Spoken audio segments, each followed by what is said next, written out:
City development and planning.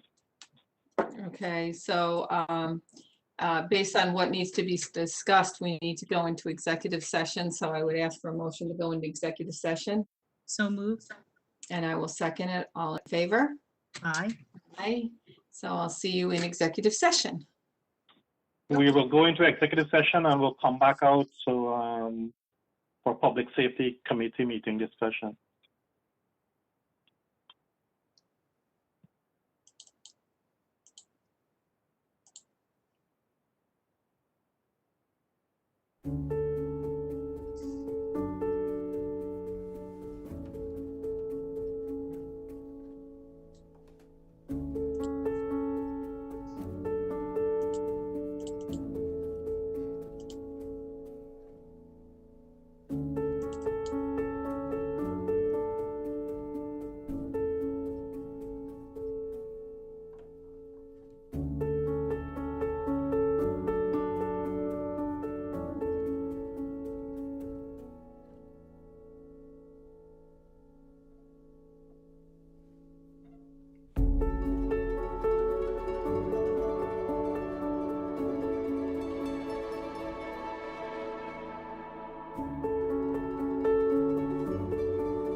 not We for always time. gotta tell Karen it's her fault.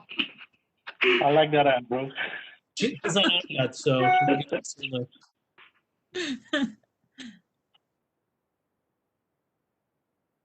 My dog did it.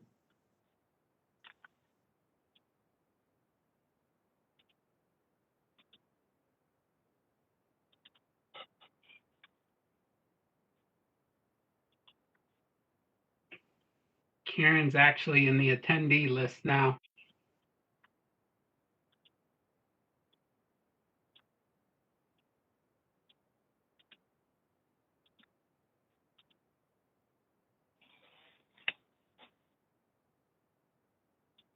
Now she's back. Yeah. But I think Marion, right? We still need Marion.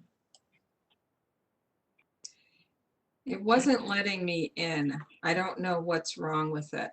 I don't know what's wrong with it either, because it was certainly okay for all of us. No, I'm kidding.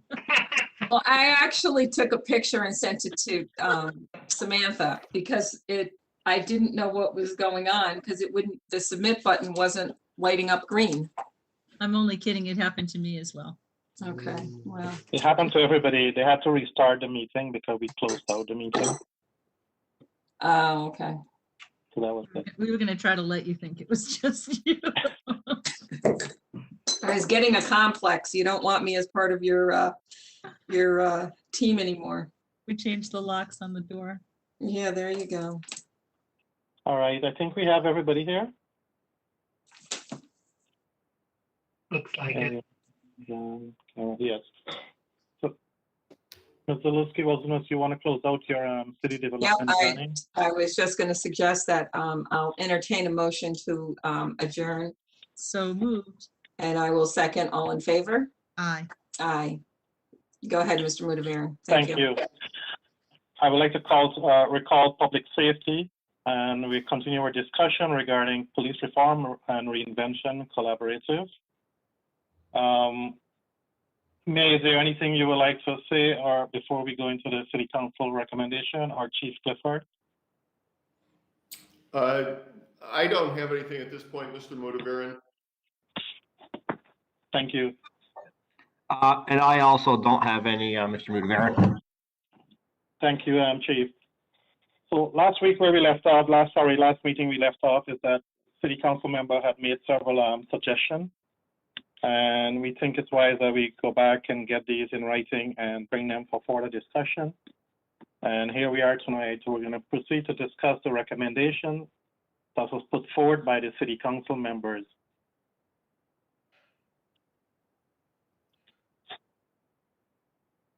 So on my screen here, there's a recommendation. I will go into my recommendation first, and then we'll proceed on to the others. So my recommendation, based on the report on the community engagement, I'm asking that the steering committee or the subcommittee request that we downsize the steering committee to a manageable group with a meeting quarterly or as needed to provide feedback on the recommendation and its implementation. I will open for discussion on that.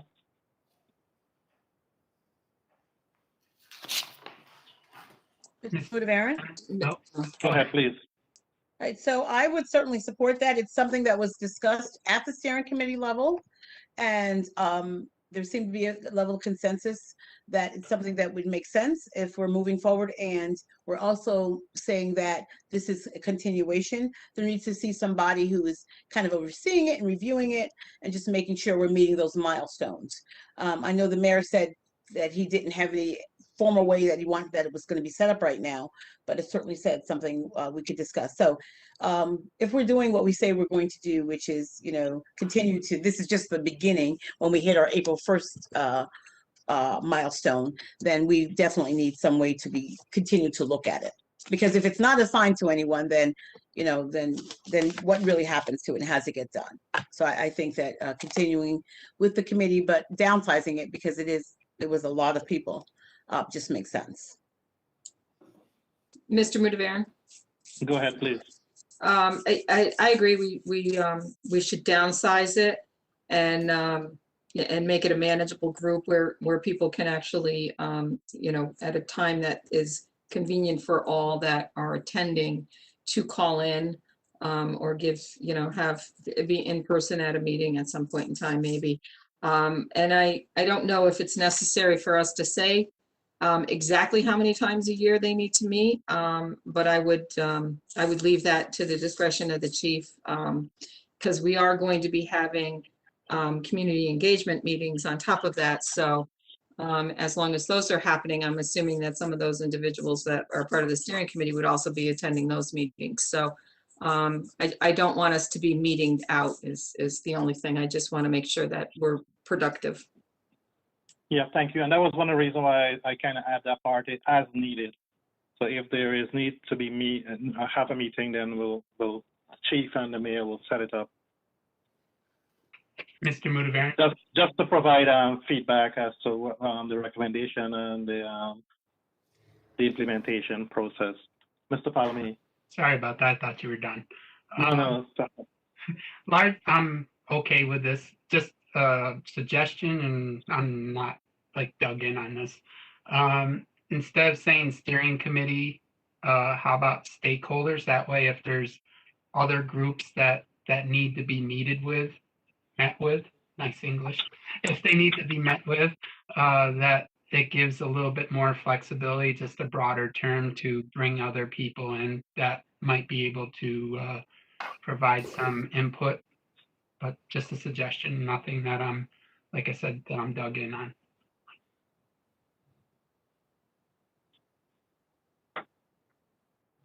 And I support your recommendation as well, Mr. Mudavaren. Yeah, we use the term steering committee because over the last several months, chief and mayor had, used that term, and people are familiar with that term. So I'm not sure if it's any impact changing that from steering to stakeholder. That's fine. What the others think? So, Mr. Mudavaren, I'm okay with steering committee, but I would hope that we'd be open to have other individuals beyond who was involved in the steering committee to begin with that would be able to be brought in as needed. I think that was the point that Mr. Palomini was trying to get to. Yeah. So what I'll do, I don't have a problem adding stakeholders. So I can make that adjustment. I think that leaving the term steering committee and still allowing stakeholders to come, you can just do that. I don't know if we have to say stakeholders, because for the sake of continuity, through this process, we've been using steering committee. So to me, it makes sense to, be continual with that. So, and make sure that stakeholders are invited and included.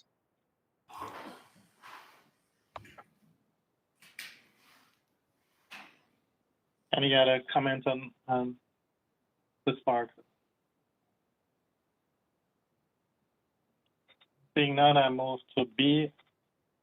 I would also like on the community engagement to add public safety league. Request to have the public safety league up and running within a reasonable time frame with assistance from the police, fire, the mayor, city council, and stakeholders.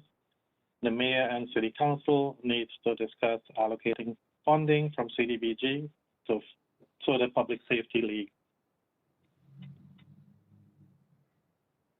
This is something that was widely talked about within the community meeting. I had a discussion with chief and the mayor with regards to this, and there are things in the pipeline that will kick this off the ground.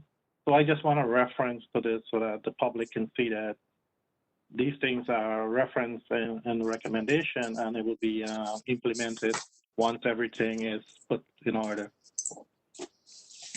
I'm in favor of this also, Mr. Mudavaren. Me too. I also. Mr. Mudavaren, I'm in favor of it. However, not so much in favor of saying that the money would come from CDBG. I think we should say it needs to be funded, but because that just goes to the whole point of what's been discussed throughout, is that we take money from community-based organizations, which is what CDBG essentially is, and give it to things that are around the police. And so that's kind of where this takes that. So I think that we should look for funding definitely, but not marry ourselves to CDBG. And one of the other reasons is that CDBG is designated for specific neighborhoods.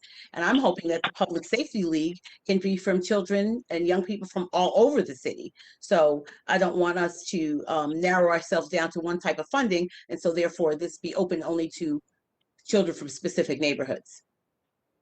Mr. Mudavaren, Go ahead, please. I believe you're just looking to get this going. In other communities, I believe they do fundraising events to, you know, to support their efforts going forward. I would be in favor of starting this off with CDBG money. And I think it would be a good neighborhood thing for throughout the city. And I agree, but you know, we're looking to start discuss allocating the funding from CDGB to get it going. So I'm going to say again that CDBG is meant for specific neighborhoods, and I don't see us taking money from community-based programs for this. I just really cannot support that. It just, you know, they're already struggling for money, and I think we should really be looking at, and as Ms. Zalewski-Welzman has said, they do some fundraising to do it, and I would like us to look in that direction. I would say definitely leave this in here, but not that we specifically are going to say the funding comes from CDBG. Say we're going to fund it, but it does not specifically need to do that, because if we say that, then that I feel like is what we have to do going forward.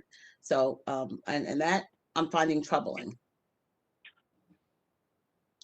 I don't have an issue removing CDBG and to say that discuss allocated funding to the Public Safety League, and we can discuss it as we get you know, closer to this.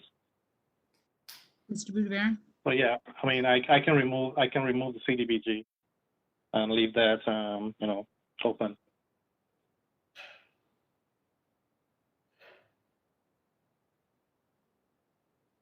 Any other comments on this section?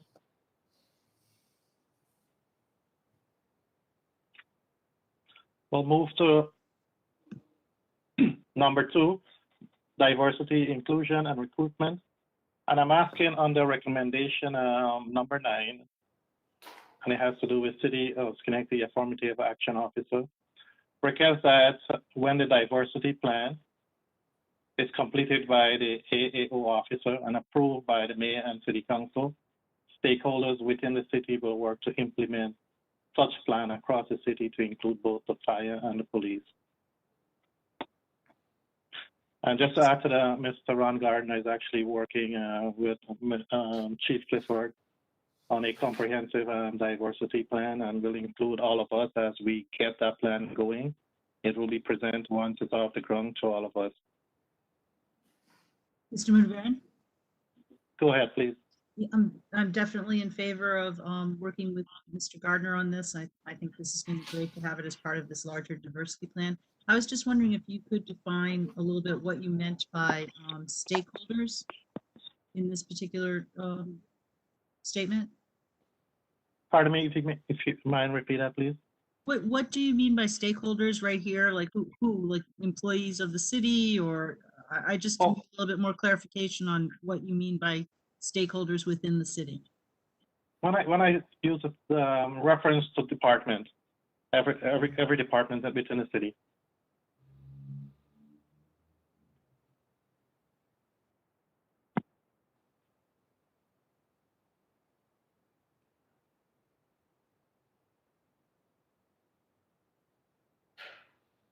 Any other comments on this section?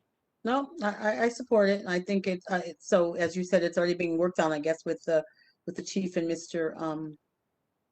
Gardner, and you know, we won't have it by April 1st, but it's certainly something that we would put on our things that we'll be do going forward. So I certainly support that.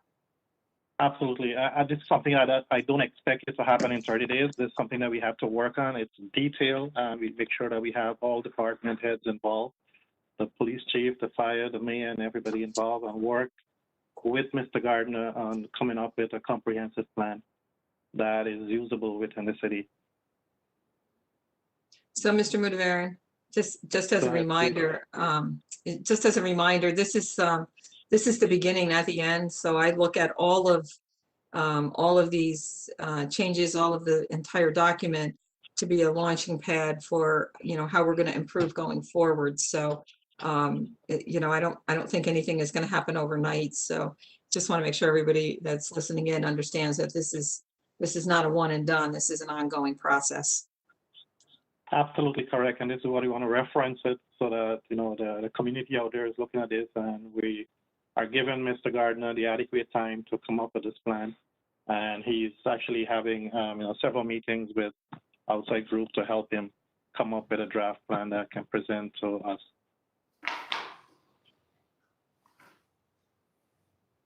Any other comment on this section?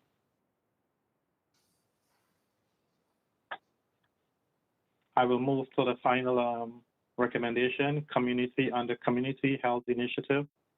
Request that the Mayor and City Council provide CDBG funding to local mental health resources and hospitals with existing program to provide those with mental health condition the treatment that is needed. This is something that is widely discussed throughout, the steering committee or the community and neighborhood meetings, and it's something that we need to address. It's no secret to us in the city of Schenectady that what's happening.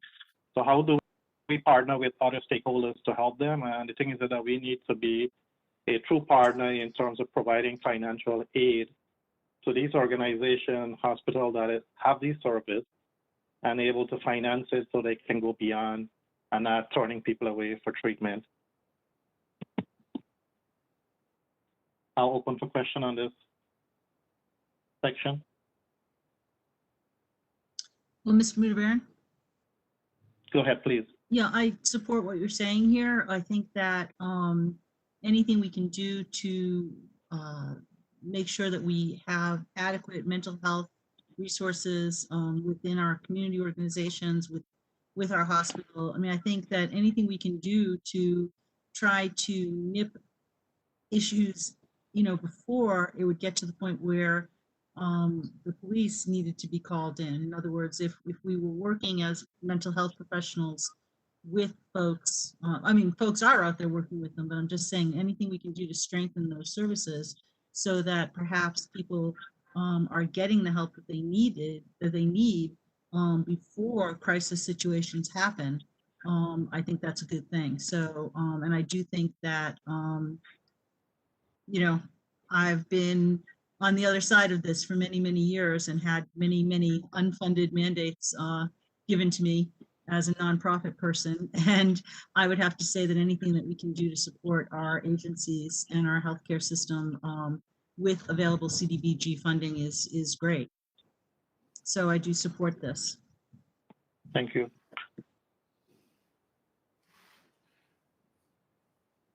Any other comments? Yeah, Mr. Mudavaren, thank you. So, yeah, I support this as well. And so just so everyone knows, I did have a conversation with Mr. Mudavaren because, again, it talks about CDBG funding. And so just so he, in our conversation, explained that the intention was, or Mr. Mudavaren, you can explain your intention, that if an individual qualifies, like if they go any place right now and they qualify and could get the CDBG funding, because we do support agencies now that get CDBG funding and help people outside of that, and those individuals have to use their private insurance or whatever.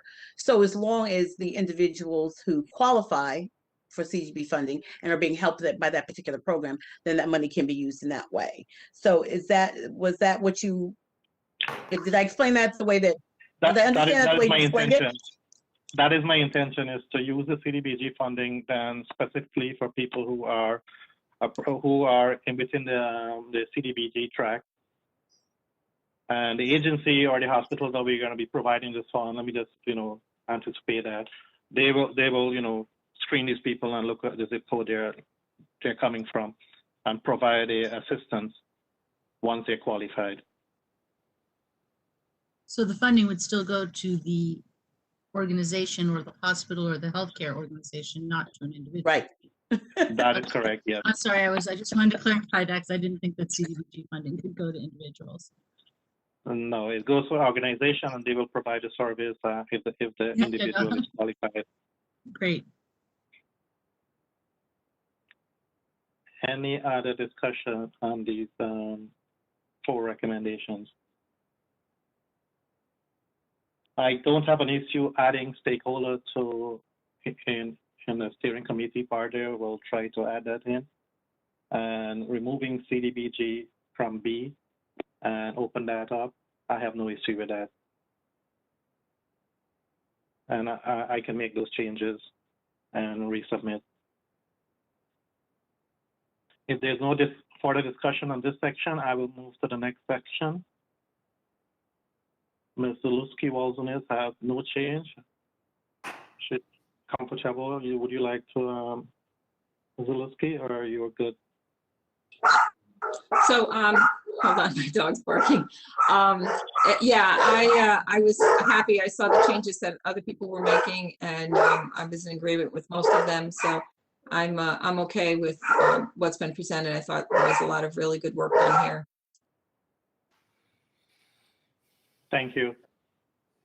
We'll go to Mr. Palamini. Yes, I think somewhere in the, I gotta open the right thing. There we go. In the community engagement section, I think there should be something along the lines where we acknowledge that as a city, there's a divide that exists between members of the community and the police department, and repairing this relationship is not the sole responsibility of the police department. We talk about relationships a lot, particularly when we're dealing with this police reform, and we've talked about it substantially. And in order for a relationship to be repaired, it takes two people. And we've largely, if not solely, put that squarely on the police department. I just think it's useful to say we need the community's support in doing this as well, just as part of the document, and to acknowledge that it is a relationship, and relationships require two people or two entities in order to repair it.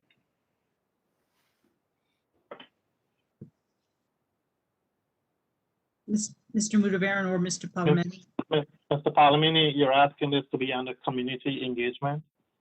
Yes, I think so. Somewhere around in the 17, 18 category, or not category, numbers. Oh, the recommendation? Yes. Number 17, 18. Let me just make sure so we make notes. So community engagement. Okay.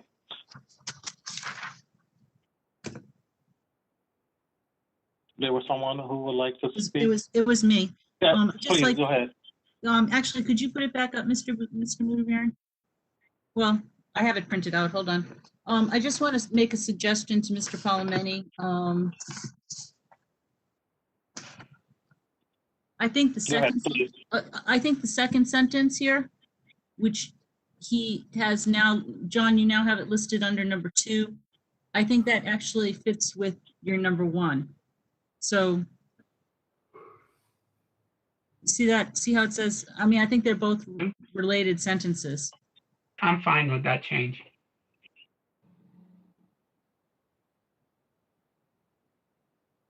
Yeah, it got split up. That's my 2 cents. Yeah, I got it. I didn't split it up well. Thank you.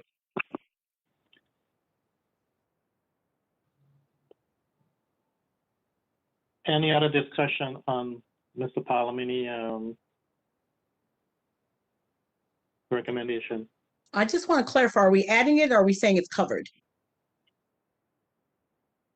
I'm asking for it to be added. So you want the specific language to, because I think that the whole premise of what we're doing here says that there's a divide between the police and the community. And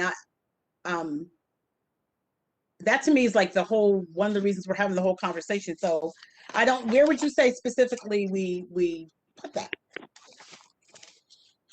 As I said, in the number 17 or 18 range on community engagement.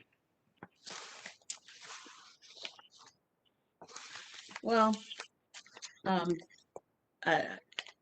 think that it's kind of like there already, but other people can chime in on that. And let me just also say, you mentioned that it's not solely the responsibility of the police department, but the fact that we're talking about community conversations, I believe speaks to that already, that we know that the community is going to be having conversations with the police included, so that you know, we know that we're not, I don't think that that's being put solely at the feet of the police saying it's your responsibility, because we specifically speak to community conversations. It does speak to community conversations, but it should be in the recommendations, in my opinion. That way, it's part of the document that, hey, we also need the public to be engaged. Yes, there's going to be community conversations, but it should be in there saying that this is a two-way street. We need to have both parties, if we're going to repair the relationship, to be fully engaged. And I think it's important to put that in there. Well, it does say that under community conversations to me, where that it says actually the police would host the community conversation. So it's a completely separate thing to say there's going to be community conversations versus saying that the community is also part of this responsibility. That it's not just the police department. I think, could I just add something? I see it Please go ahead. I see it sort of as if we had a preamble to this section, which starts with recommendation number 17. So maybe this is recommendation number 16. I don't know, but I see it as more of a statement where we're saying, well, just what John's saying, that we're acknowledging that there is a rift in trust, or a broken trust, and that we want to be doing community, what's the name of the community engagement, because we want the community invested with the police in working together to rebuild that trust and come together. So although I hear supportive of this thing, because this is why we are, kind of embarked on this process as a country, I think that it's actually a positive thing that Mr. Palomeni is recommending, that we try to acknowledge that it is this mutuality around participating in this process, as we have for the last several months, but as we will moving forward. So I don't know, I'm just trying to clarify a little bit here. well, what you're saying makes sense. But I would kind of, because the way this ends, I would like to see that changed a little bit. Go ahead, I'm sorry. That's a second I am not there yet. I'm just still on number, I'm suggesting to Mr. Palomeni that we move the first. Uh-oh. Actually, I think I know what she was going to say. She's saying move the first sentence from number 2 Sentence, yes. to the end of number 1. Number, And I'm completely okay with that. I think it got screwed up when I was trying to now we'll discuss the other cut part. it apart. So repeat what it is you want to do now, because what was it that you want to move the first sentence? Of number 2 into number 1. Okay. I see. Okay. Second recommendation. Oh, okay. I get See it. what I'm saying? So I do. So I do. But the ending of in number 1, the ending of the sentence. I don't know if it's necessary to say that this is not the sole responsibility of SPD if we're already talking about everybody needs to be involved.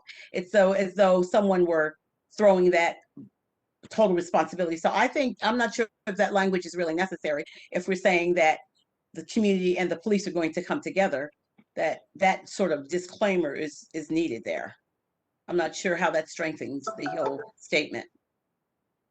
I think it's very necessary because we need everybody to take part, and we're making these recommendations. We have a bunch of recommendations for the police department, but we also should, in the recommendations, acknowledge that we as a community also play a part in repairing this relationship. Right. And when you go to page 25, because these are just bullets, and when you go into the actual document on page 25, it talks about more about community conversations. So I don't know, and I don't think that anywhere anybody's saying that this is the sole responsibility of the police department. But that's largely how it reads to a lot of people. And all I'm saying is, let's just put it in there that the community take part, and they are part of this. So then let's change the language to say it takes all parties to participate, as opposed to saying you didn't participate, and That's so fine. you're just putting it all on them. That's fine. So,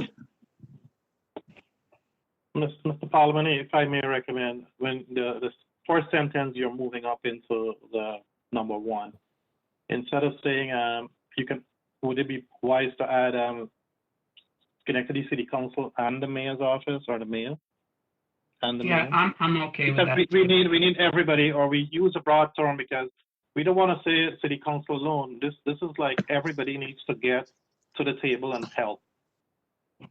I to make agree it with work. We that. can't allow the police department alone to say, okay, well, let's pass it on to the police department, city council, or the mayor's office. Let's get everybody involved. Everybody needs to help. Everybody needs to spread the message out and bring everybody to the table that we can come to some understanding. So I would like to see, instead of, using some department there, you can broaden it a little. I'm fine with that. Basically, the idea, and you're correct, is that we need leadership to be showing and projecting that we need everybody to be willing to do this and take part in order to be successful. So I agree with you. Okay, thank you. Any other question in regards to Mr. Palamini section? well, I have Mr. Palamini, you're making notes of the changes you need to.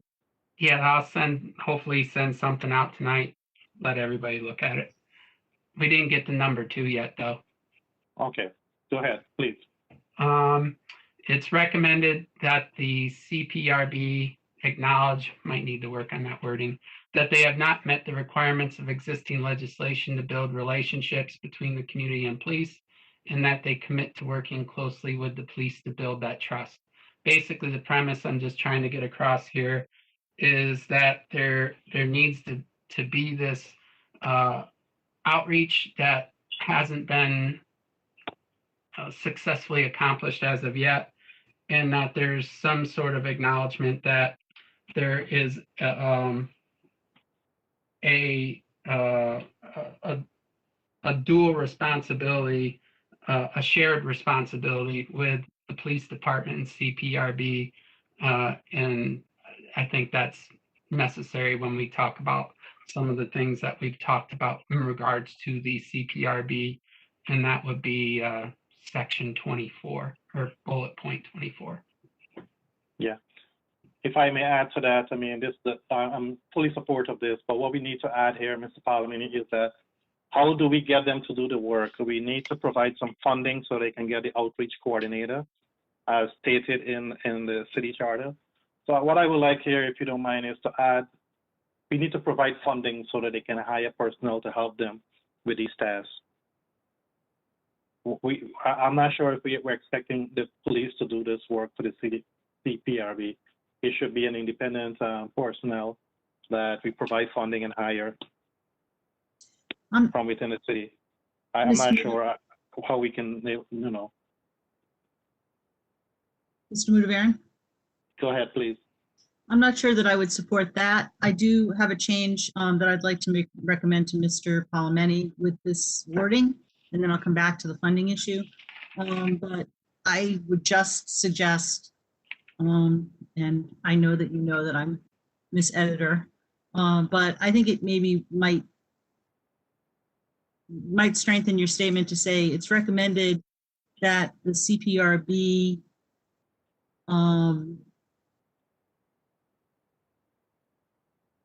commit to working closely with the police to build trust between the community and the police by, okay, I'm not wordsmithing while we do this, but in other words, I get the point that there is in the existing legislation, we talked about this a few weeks ago, the aspect of their responsibility to be doing education and outreach. And I would agree that I think that needs to be boosted. I just would like to get rid of that they have not met the requirements, just to make it, just to flip it a little bit into a positive statement.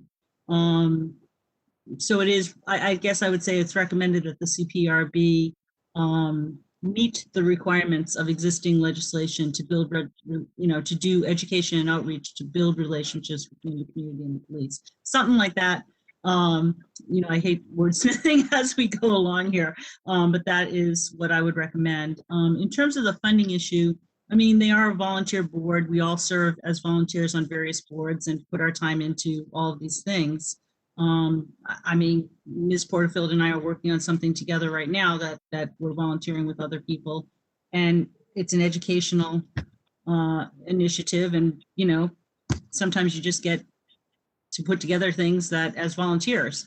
So I'm not sure that we need funding to be able to do outreach, because I think we see that happen with a lot of community groups. I know this is a city group, but I'm not convinced that they need funding. So I don't know that I'd want to put that in here.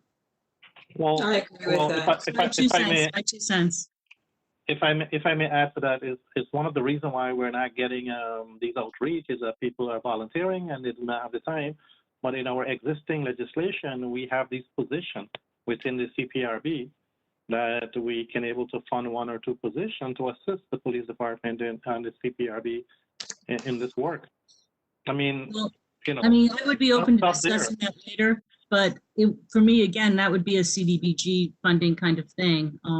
Because so again, I mean, when CDBG was, first established, it really was about trying to make sure that community policing was happening, all those kinds of things. So, I think that's a logical place to look for funding if we were going to do that.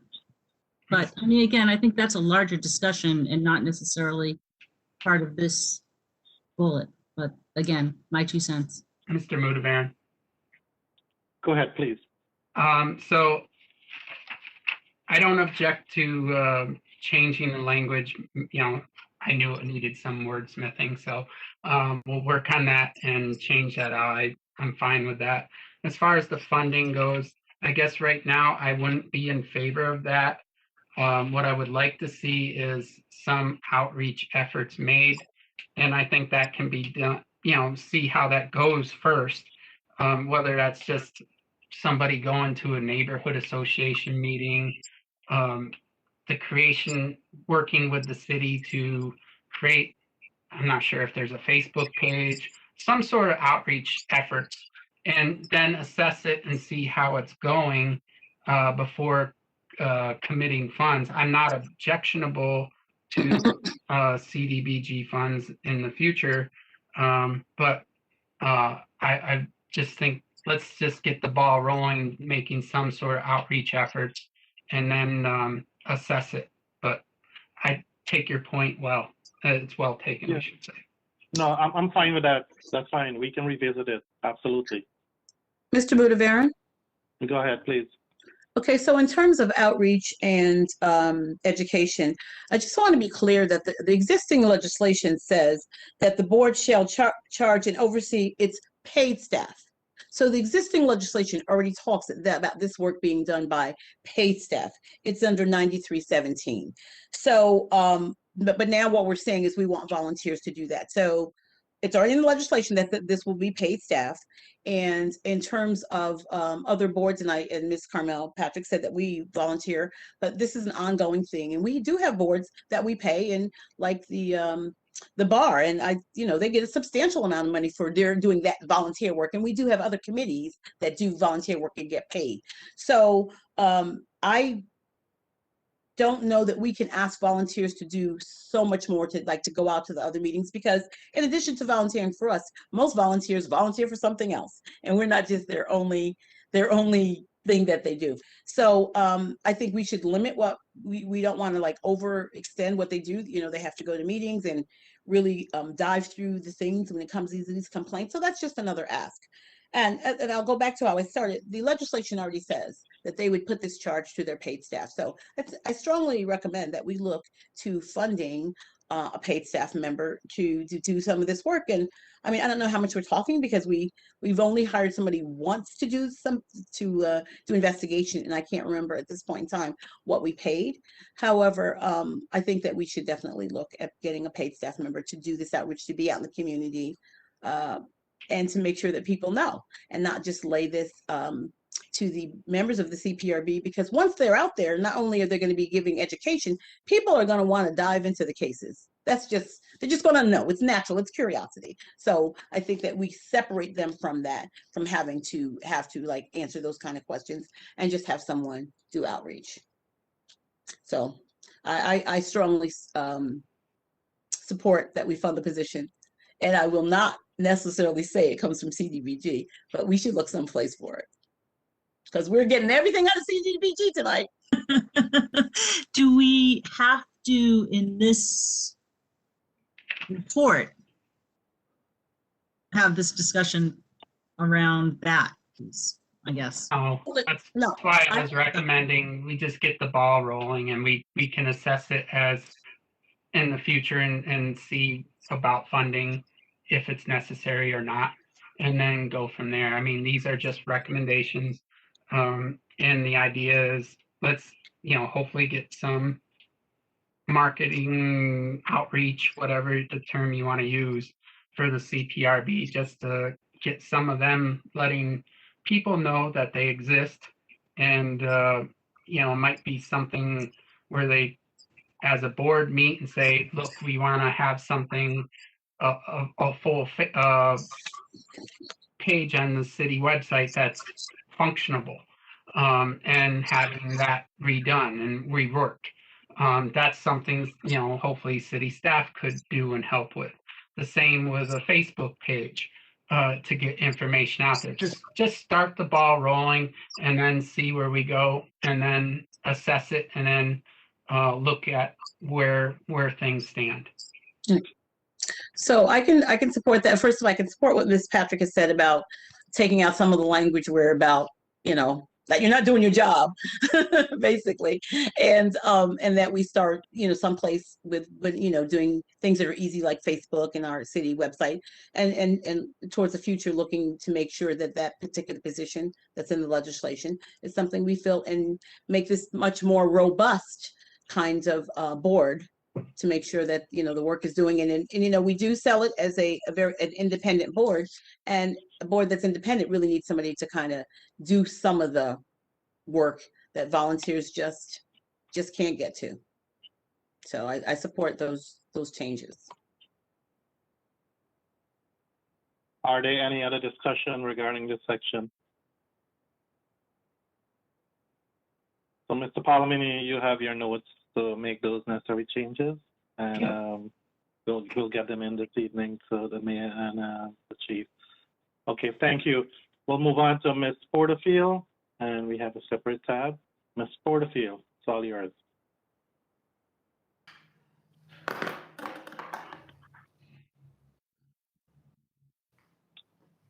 Ms. Porterfield? Marion, you're muted.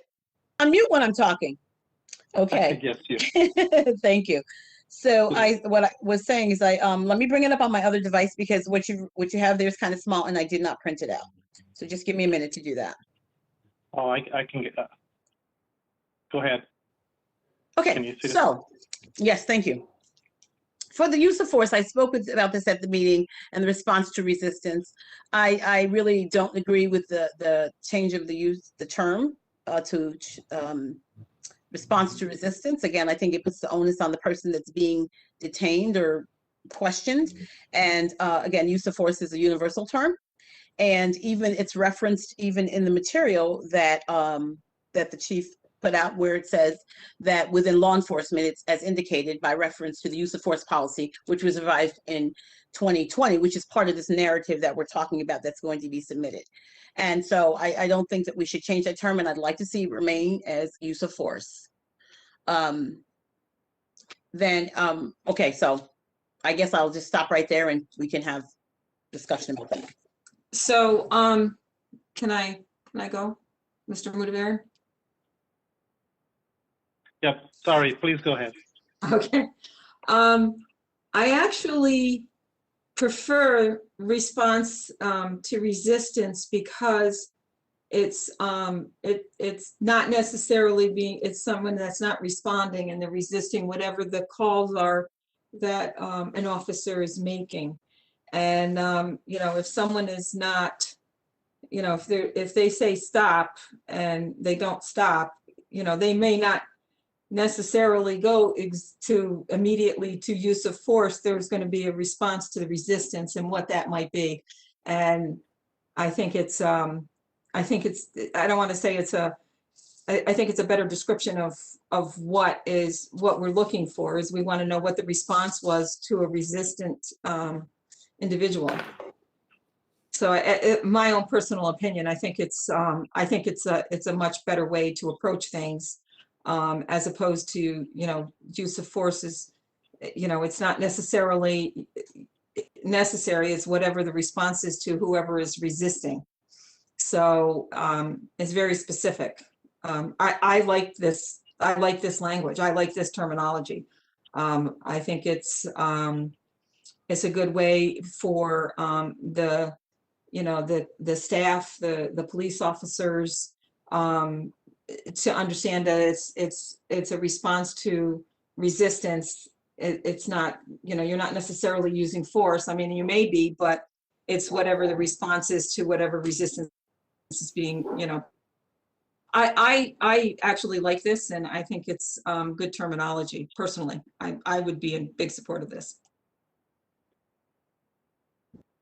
Mr. Mudavaren? Yeah, Or Ms. please go ahead. Porterfield? Ms. Porterfield? I just also want to say that I actually like response to resistance. I might be saying the same thing that Ms. Zaluski-Waltz, but let me try to, I guess for me, I feel like, again, response to resistance is a more positive term because I think when we think about even newer police officers, for example, or new recruits,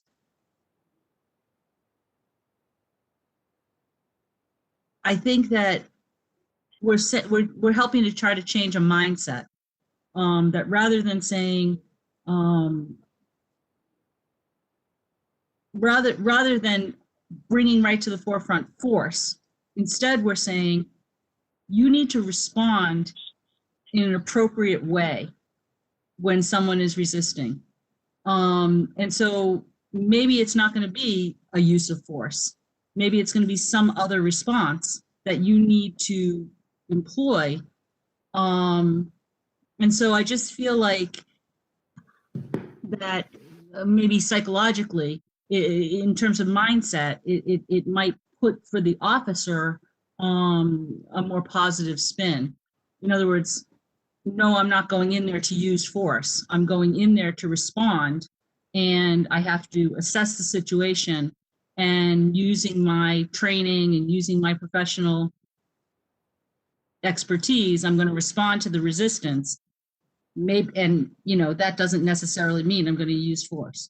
So I like response to resistance. I think it seems like a newer term. That gets us away from the use of force. Does that make sense? If I may ask, Chief Clifford, would you mind explaining to us the change from use of force to response to resistance?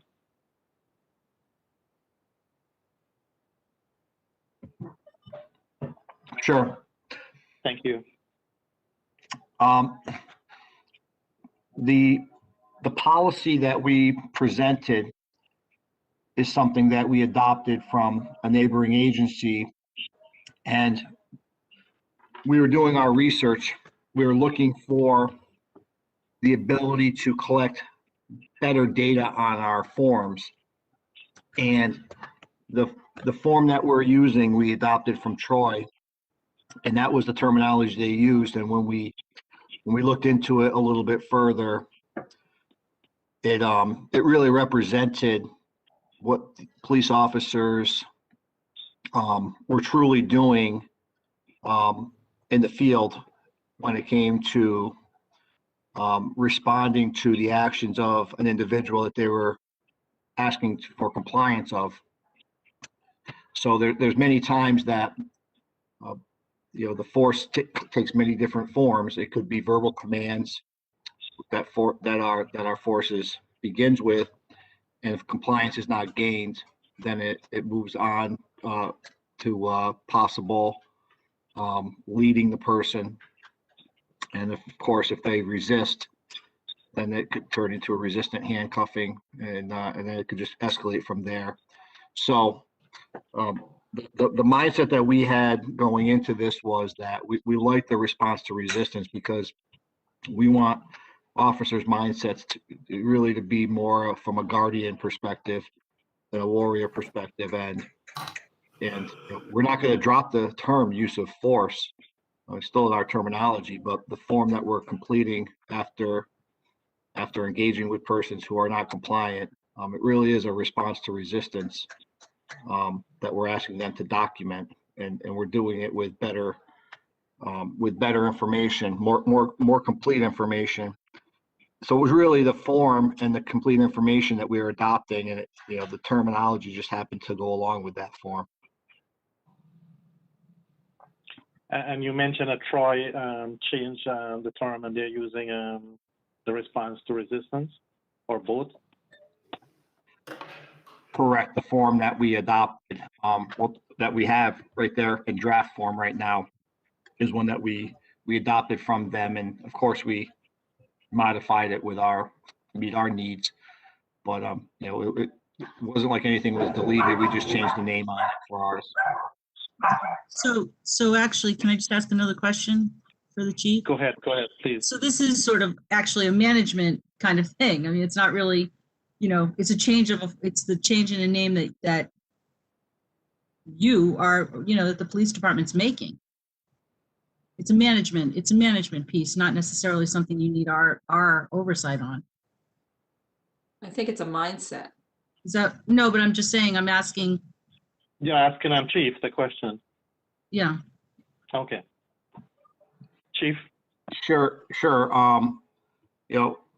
We look at all of our policies as living documents that we're consistently evaluating and assessing to determine if they need to be updated for one reason or another.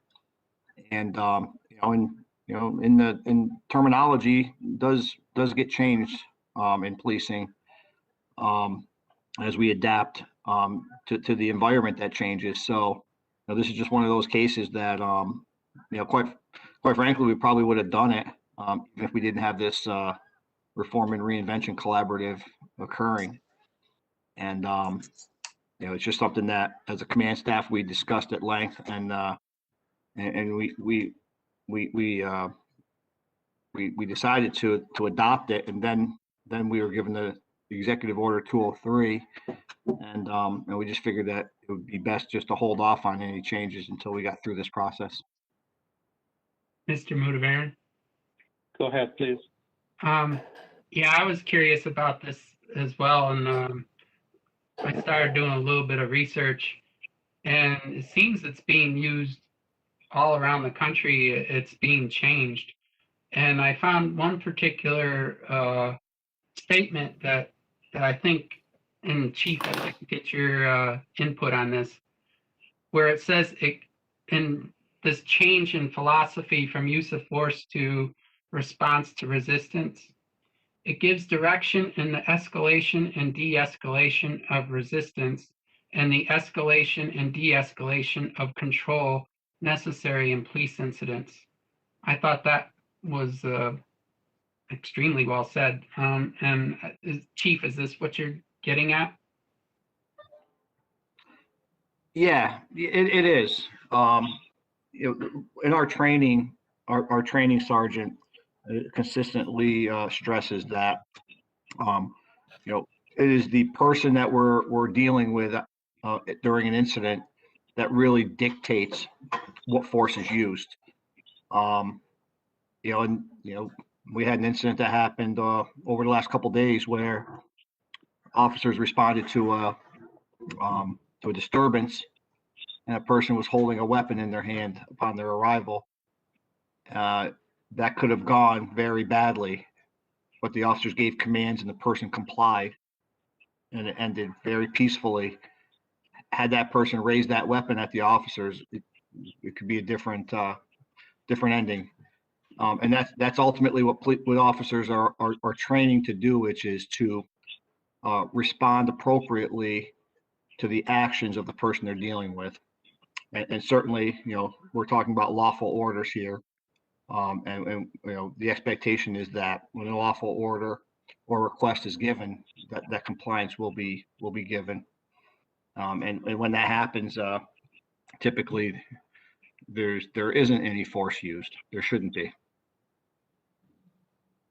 Mr. Mudavera? Go ahead. Thanks. So to me, what the chief just described was more about de-escalation, which we're all in agreement. That's what we would do. And again, I'll say that to the response to resistance, well, what does resistance really mean? Is resistance that they're verbal to the police, that they're, is it physical? What does resistance really mean? So I'm having a trouble with that. And also, again, it immediately implies that the person who is being stopped, spoken to, whatever, has done something wrong. That is how this reads to me. That, immediately they're responding to they're resisting. I'm gonna respond to them resisting. But what does resisting really look like? So I think that it's language that really just almost may lend more of things happening than fewer things happening. I agree with the de-escalation, obviously, but the response to resistance, because frankly, most of the time, when it happens, there may be force if someone gets physical. So why aren't we saying a use of force as opposed to response to resistance? Because then you have to delineate what the resistance is, don't you? Like, oh, this person spoke back because, I didn't like the way they spoke to me. So I think it's just, and I heard all that various communities did it. I'd like to see what the outcomes were with them changing that language. I'd like to see what their statistics were when they're dealing with communities of color specifically, because that's what we're talking about here. So I'd like to see with those places that we're taking the language from, what does their statistics look like in dealing with communities of color? So I think that changing it to response to resistance, if you want to do that on a form, that's one thing. And to Ms. Patrick's point, it's the reason we're discussing it because I saw it in the document that we're submitting. So, to me, it's a discussion point and not just something that's internal. It's a discussion point because that's what we're discussing, the recommendations. So I would prefer that if it's an internal document and you say on your document, what was this individual's response to resistance? That's one thing, but to change the entire particular part of your policy manual, which I looked and I didn't see that in there yet. I don't agree with that term, that being changed to response to resistance. Like I said, including it on form so an officer can provide the information, I understand. But again, I think that to call it that immediately implies that the person initiated for that officer to begin to use force. That's how I see that. So, and again, before we start imitating or doing what other communities, let's look at their statistics and their outcomes on particular things.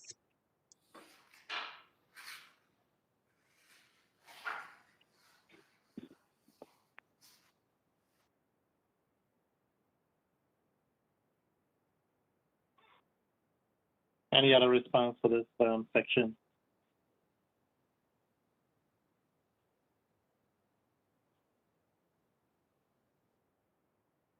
So, Chief, if I may ask, so the new term that you're going to be using, both use of force and response to resistance in all documentation, or is just that use of force is in the manual, response to resistance is on the form?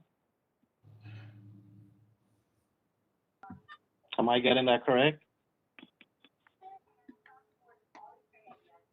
The recommendation that we put forward was to change the form, and the form that we're using, and really the recommendation was more about the information that we're collecting with the adoption of a form, the recommendation wasn't that we were recommending that we change this name just for the sake of changing the name. Again, this is something that would have happened anyways outside of this collaborative, and it's through the discussions that we had that we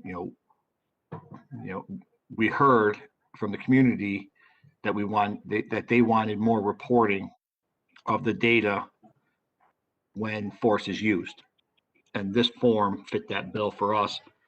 And we are going to take another step with inputting it into benchmark, so it's electronic. But it wasn't necessarily that we were recommending as a response to this executive order that we changed the name on the form. It was a part of the form. And as I said, our discussions before this collaborative were going down that we agreed that the term response to resistance was more appropriate for the culture that we're attempting to create internally than use of force. So to say that we're going to change the name of the policy, I don't think I can answer that at this time. We haven't had those internal discussions yet. Mr. Mudavaren, can I ask a question? Go ahead, please. So Chief, clarify for me, you're simply going to put this on the form, or are you changing where does this name change take place specifically? Right now it's on the form, and we plan on discussing having the policy changed also, but we just haven't gone down that road to change anything yet. So the form currently is called the use of force form, and the name would be changed to the response to resistance form? Am I clear on that? Yes, if we were to adopt the form that we submitted, that would be correct. Okay, so my position remains the same. Yeah. Thanks for that clarification, Chief. So we still have in our manual use of force on the form response to resistance. Are there any other comments from with regard to this section? I would still be in support of changing it to response to resistance. I think it's much more detailed, and I think it will help collect more data for the team. Well, Mr. Mudavaren, Yeah, please go ahead. I think that also the meat of these three recommendations in this section are because we all, want to see the statistics and want to see the data. And I think when I'm really looking at these number 1, 2, and 3 of these recommendations, I think that's what it feels like, that the recommendations were to try to respond to that request of the collaborative. And, I still think that response to resistance can help officers. I guess the chief just said it. He just said the cultural the context. I mean, it can change the culture rather than saying use of force. And so I do still think that the change to the name, I think, can help perhaps influence the behavioral change as well when appropriate. And yet I do think that what we really want is all of these metrics and the digitization of the report so that we can easily communicate the results to the community and to the public. And I think that's what the steering committee and the input that we got from the community over all these months, I think that's what they were asking for, was this documentation. So I support these three recommendations as is. So I have a further question. Why do we need a name change to collect data? We can collect the data without changing the name. That to me is, I'm not sure that I heard what, my colleagues have said that, so we can use it to collect the data. Well, we can collect the data without changing the name of what we're doing. It's not necessarily change the name and say, okay, we're going to collect this data. So, and I have to tell you that I'm sure that, as we all understand, I see this from a lens differently than all of you. So I think that we should take that in consideration again when we're talking about what we're talking about and what Executive Order 203 brought us to, that we're dealing with communities of color, and that we immediately start talking about, I had to respond because they were resisting. And what does that resisting look like? I think we need to think this through a little bit more. And additionally, you know, at the risk of repeating myself, with the other communities that have done this, what are their statistics like in dealing with these kind of things? I think that's important. If we're talking about data, it's important data to bring to the table before we decide to emulate or adopt those type of policies. I think that's important to do. You know, it's a very delicate subject. I get it. And I know that we're going to be ongoing, and it's been years of things happening. But I think that this terminology just, I don't think it improves things. I do not.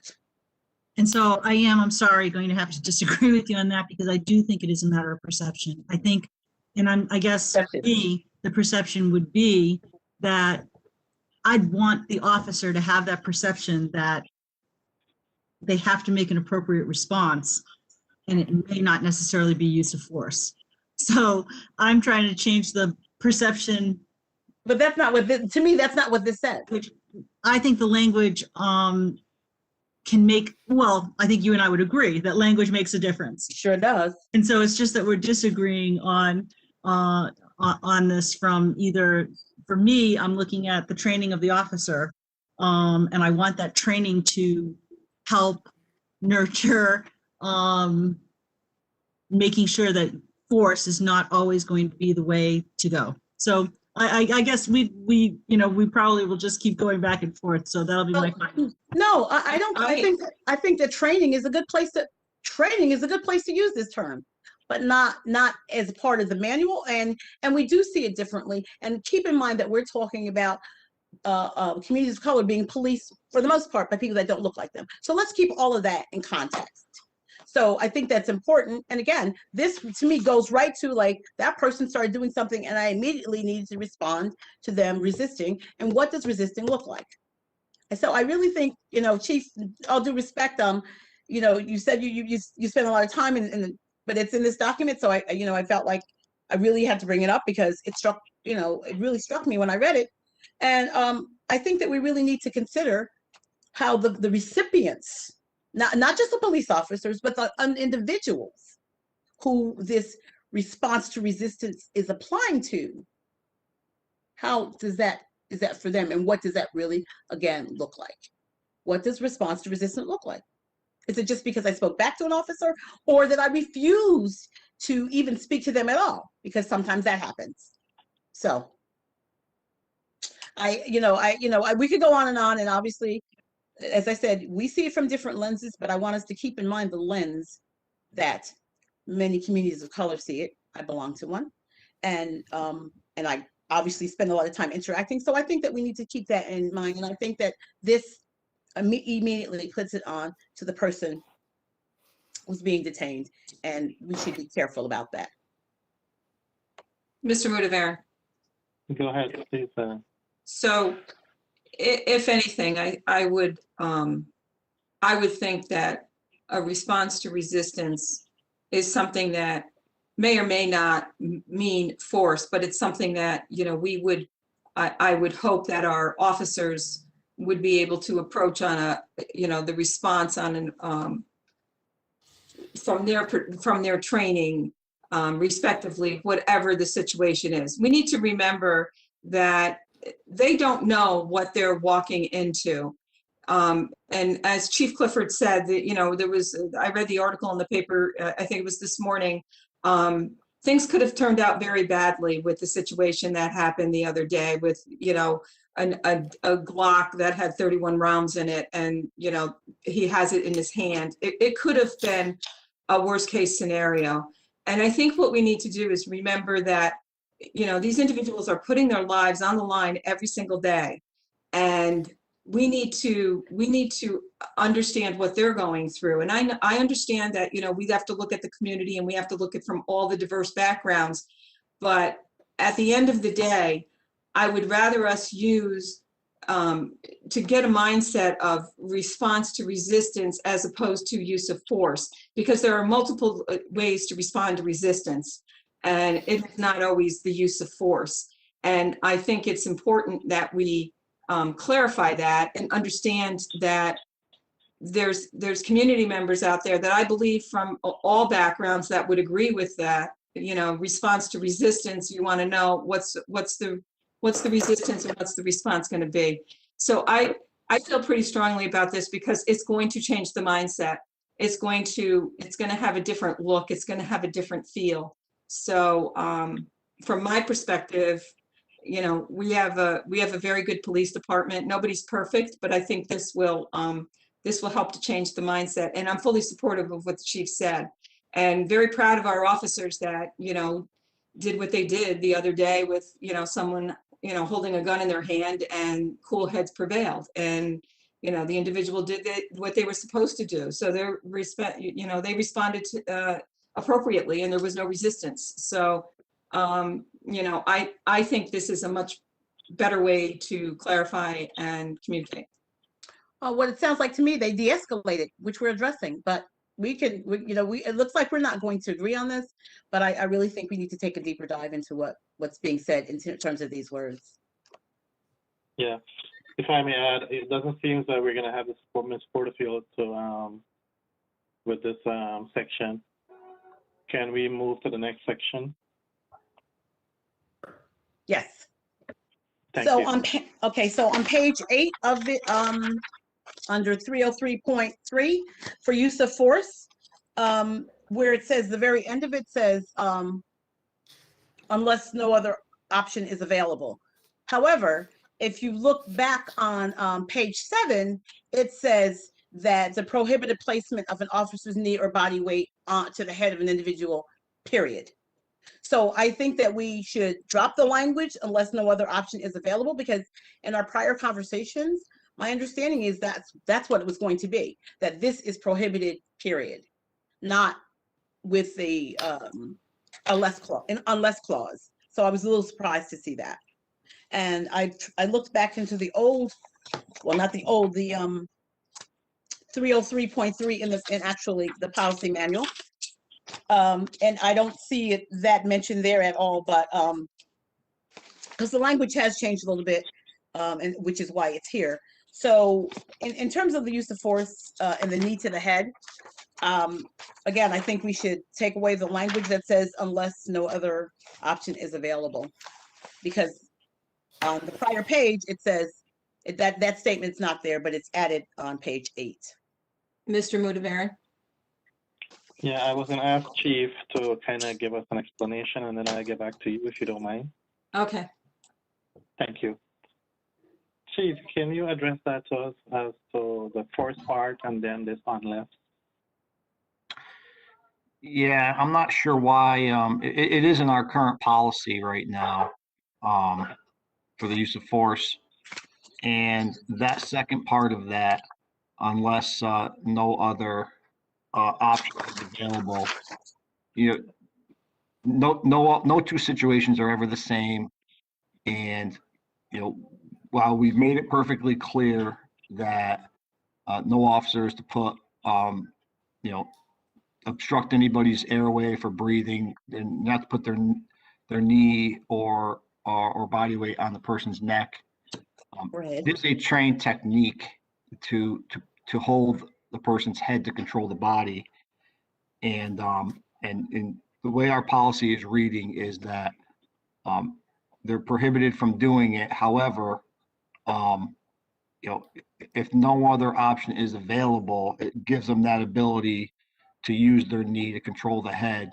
You know, and it's almost like there's scenarios that we just have to kind of talk about in order really to get to the scenarios. But from weapon retention to the ability to call for help, you know, officers only have 2 arms, and if you're in the middle of a ground fight with somebody, you know, many times you have to go to your grappling moves that give you the ability to retain your weapon, call for help, and possibly use anything else that's on your person at the time. So Chief, just a follow-up question. I just want a clarification. I'm not pointing anywhere here. So we're saying it prohibits the placement of an officer knee or body weight to the head. But then down the same paragraph, we're saying unless other options are available. So we're prohibited, and then we're saying yes, we can use it. Now, if we were to, I'm just put this out there, if we were to remove this section here, unless, what impact would that have on your department, if any, by removing that term, unless? I'm trying to pull up my policy here just so I can see it, because I don't think that document you're showing is showing the policy. We almost need to have the policy pulled up to really see what exactly is written in there. The Yeah. but you know what the impact is that you know it's never good to restrict officers from doing anything if it could jeopardize their safety, and you know that's why it was put in there. It was put in there, and you know we had discussions about it before it was put in there on whether it should be or not, and you know it's really like a last resort unless there's no other option available, and it tells officers it's not your first option to go to, it's your last. There's no other options available. And that leads me to my next question to you, is that can we word this differently exactly to what you mentioned here? To specify the language that you just mentioned? Would that be possible? Well, I mean, I think that there's so many scenarios that you'd have to probably try to define that, I mean, these are when you start getting too specific on policies, that's when you start what ifing it, and it could become endless. You know, we don't, you know, if an officer, especially a smaller officer, you know, somebody who's smaller than the person that they're in a ground fight with, you know, is at a risk of having their weapon taken from them. You know, I cannot, by policy, restrict what that officer can do. That's what it comes down to. Not willing to do that. And Mr. Modaviran, I apologize. I'm talking to the Stockade Association tonight in one of their Zoom meetings, so that I'm going to go over to that other meeting. If you need me, just text me and I'll come back and join this meeting. Yes, I sure will. Thank you. Ms. Zalewski-Walzunas, you were going to say something? Yes, and as Chief Clifford said, you know, I don't want us to tie the hands of our police department to the point where their safety is in question.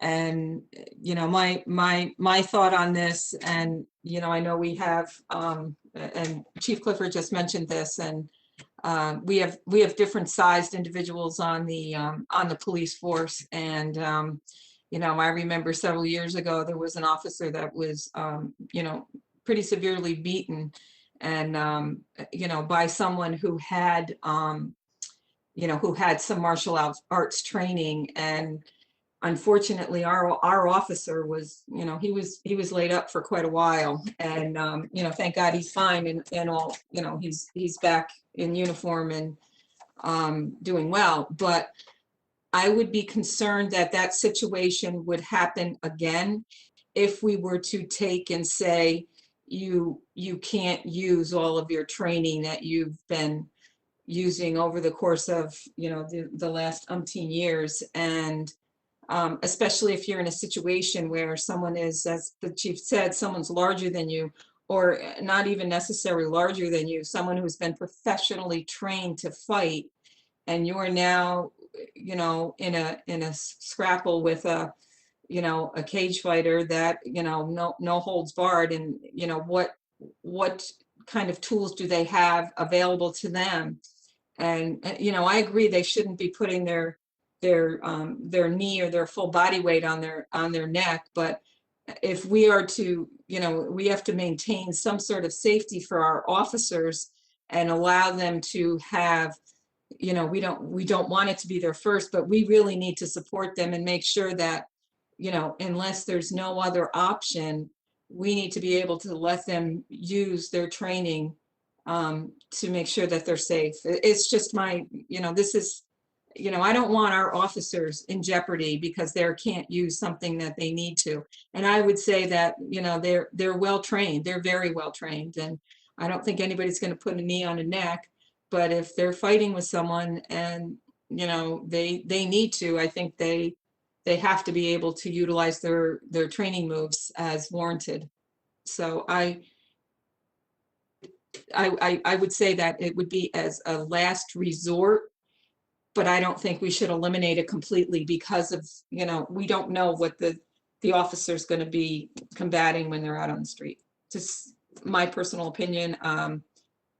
I don't want us to put our officers in jeopardy.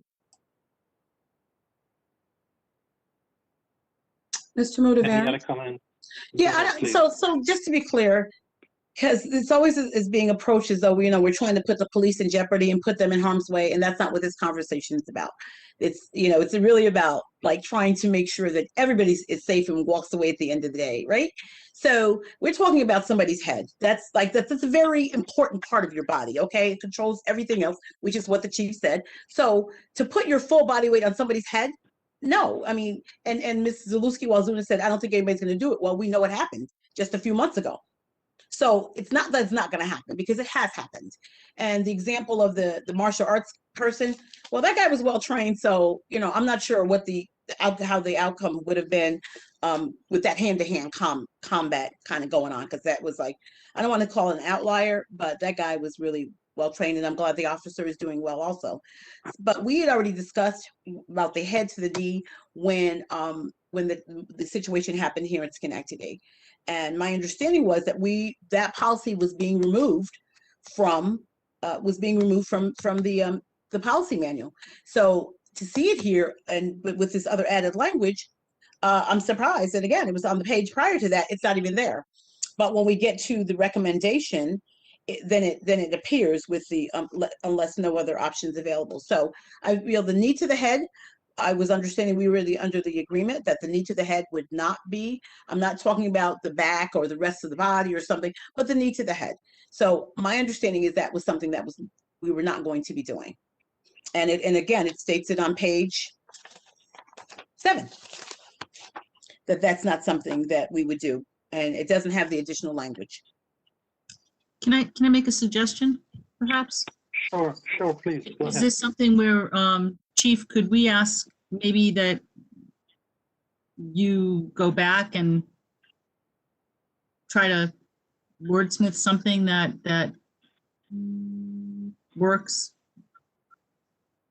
Something that works? I mean, I think that, because I think that we're all in agreement that we don't want the knee or the body weight to the head of an individual.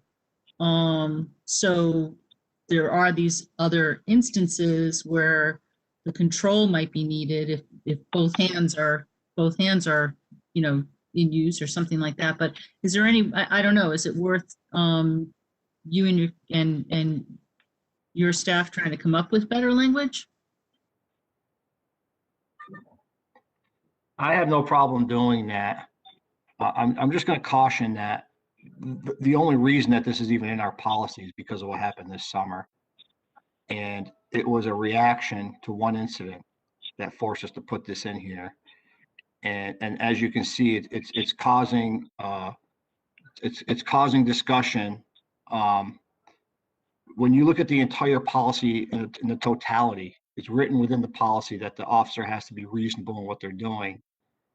And through our inquiry on what led us to put that into the policy, it was determined that the officer did no wrongdoing as it related to that technique. Furthermore, that technique is taught by the state in their curriculum. So these are the dangers that we go down by continuously adding things on one-off situations because of public outroar, because of the public being upset about one incident.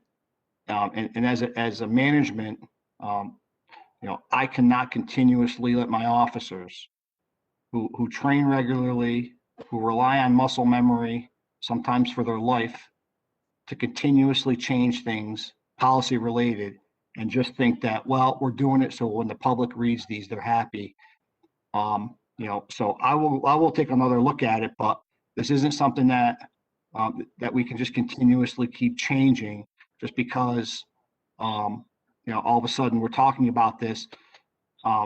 These policies were written by a police officer, a police chief who has 40 years experience in this business.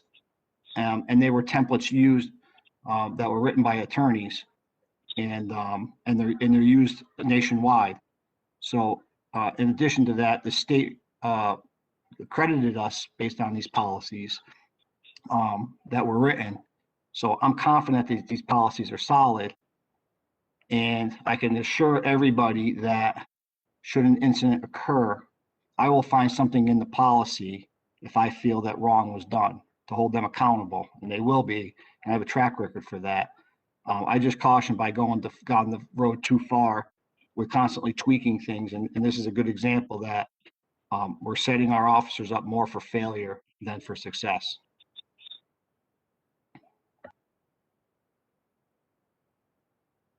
So for me, it's just about the head thing, and I'm not talking about any other type of, well, hog tie comes later, but that was already agreed on. I'm talking about pressure to individual's head, and sometimes it's not just one officer. Sometimes it's several officers. So I really have major concerns about that. That is not something that that a person's full body weight. If there's an officer holding a person's head still, that's one thing, but to put their knee on them and like okay, 200 pounds, that's a guess. So that is really where I'm talking about for this particular thing, in terms of a person's full body weight on someone else's head. And I can agree on that.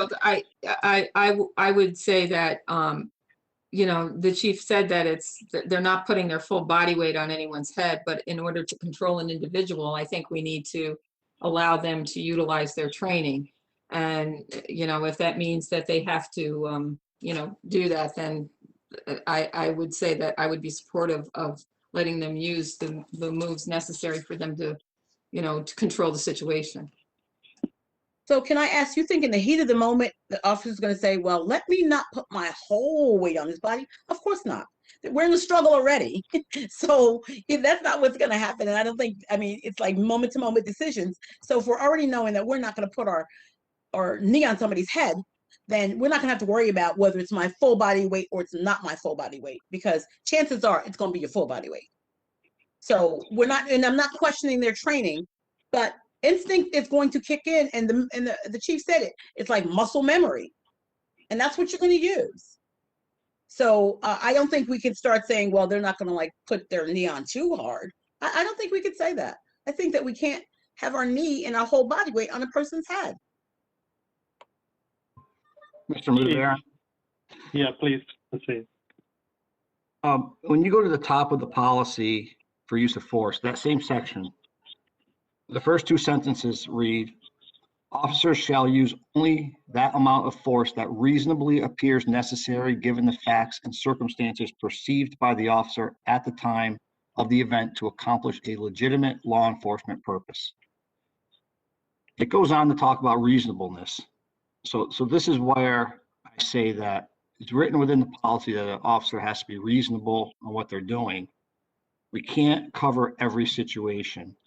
If I have an officer, a smaller officer, a weaker officer, I'm not even going to say a female officer, because there's some female officers that we have that are stronger than our male officers. But if we have an officer that is basically, worried about weapon retention in a ground fight, may not even be in a situation that deadly physical force is allowed, and they need to do something that they need to do, they're going to have the authority to do it. They reasonably fear that if they feel it's reasonably necessary to get it done.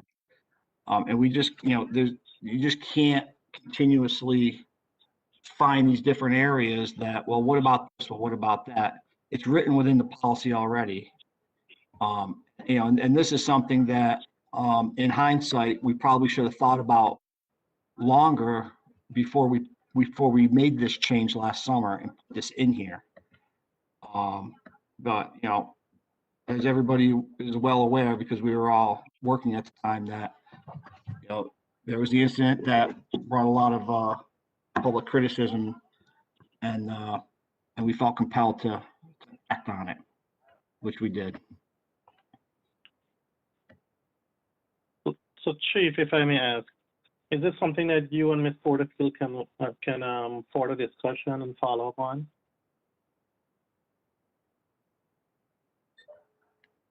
Sure, I don't have a problem with that. I'm certainly open to that. Thank you so much. Yeah, appreciate it. So we'll move on to the next section, Ms. Porterfield. Yes. So section, again, we're under section 300.3.6, where it says the last sentence where officers are encouraged to use techniques. So we just had a long discussion about use of techniques, et cetera, and so on. So to me, the word encourage leaves them open to use perhaps other techniques. So I suggest that we put that they're required to use the techniques that they're taught by the Schenectady Police Department for this specific purpose. Not that they're encouraged to, because that to me leaves the door open for other things. So I think our language just needs to be strengthened there.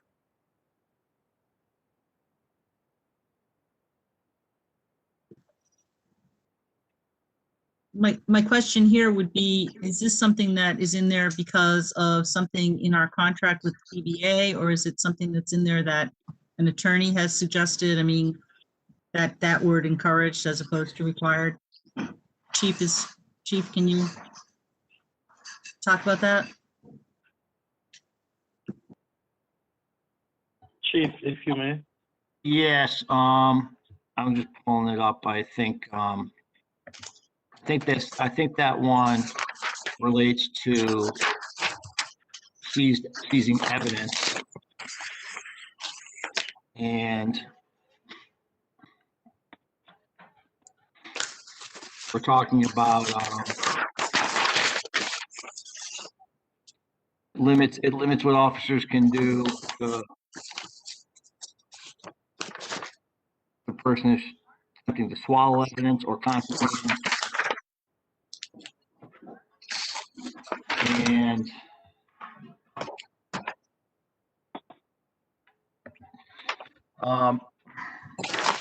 my first thought on this is that it's a scenario based where, are we requiring officers to act if evidence is being swallowed, or are we encouraging them to use techniques if they act? This might be something that we might need to run by the authors in Lexipol to ask why encouraged is used and not required. Again, I don't know if Mr. Colden's on for any legal advice here, but requiring officers to use force for somebody that's about to swallow evidence. Are we opening ourselves to liability if officers choose not to stop them from swallowing it, and then the person possibly dies? You know, there could be a reason why an officer Mr. would not. Colden is on, and if you may.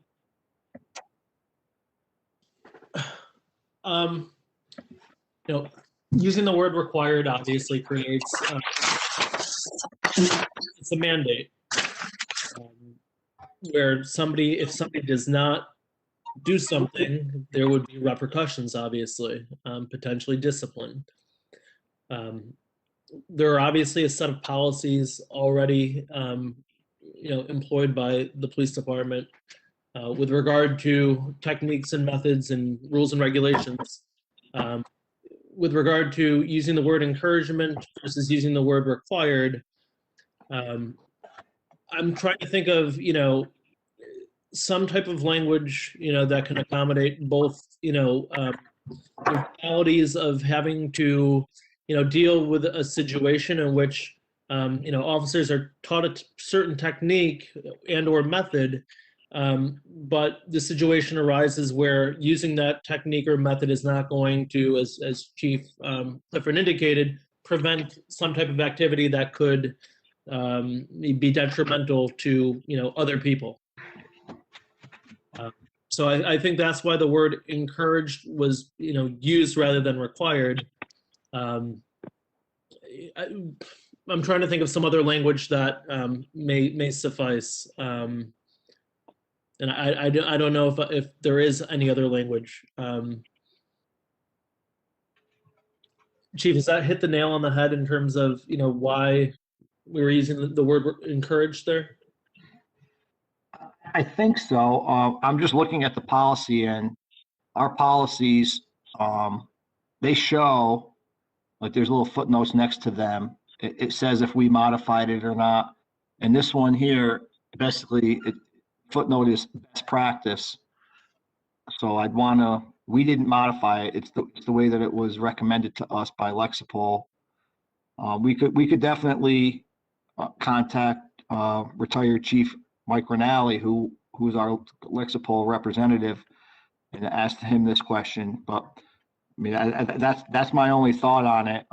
Is I always hesitate to say required for anything that we may want to offer discretion on. So that's my only thought on it. This might need further review or inquiry also.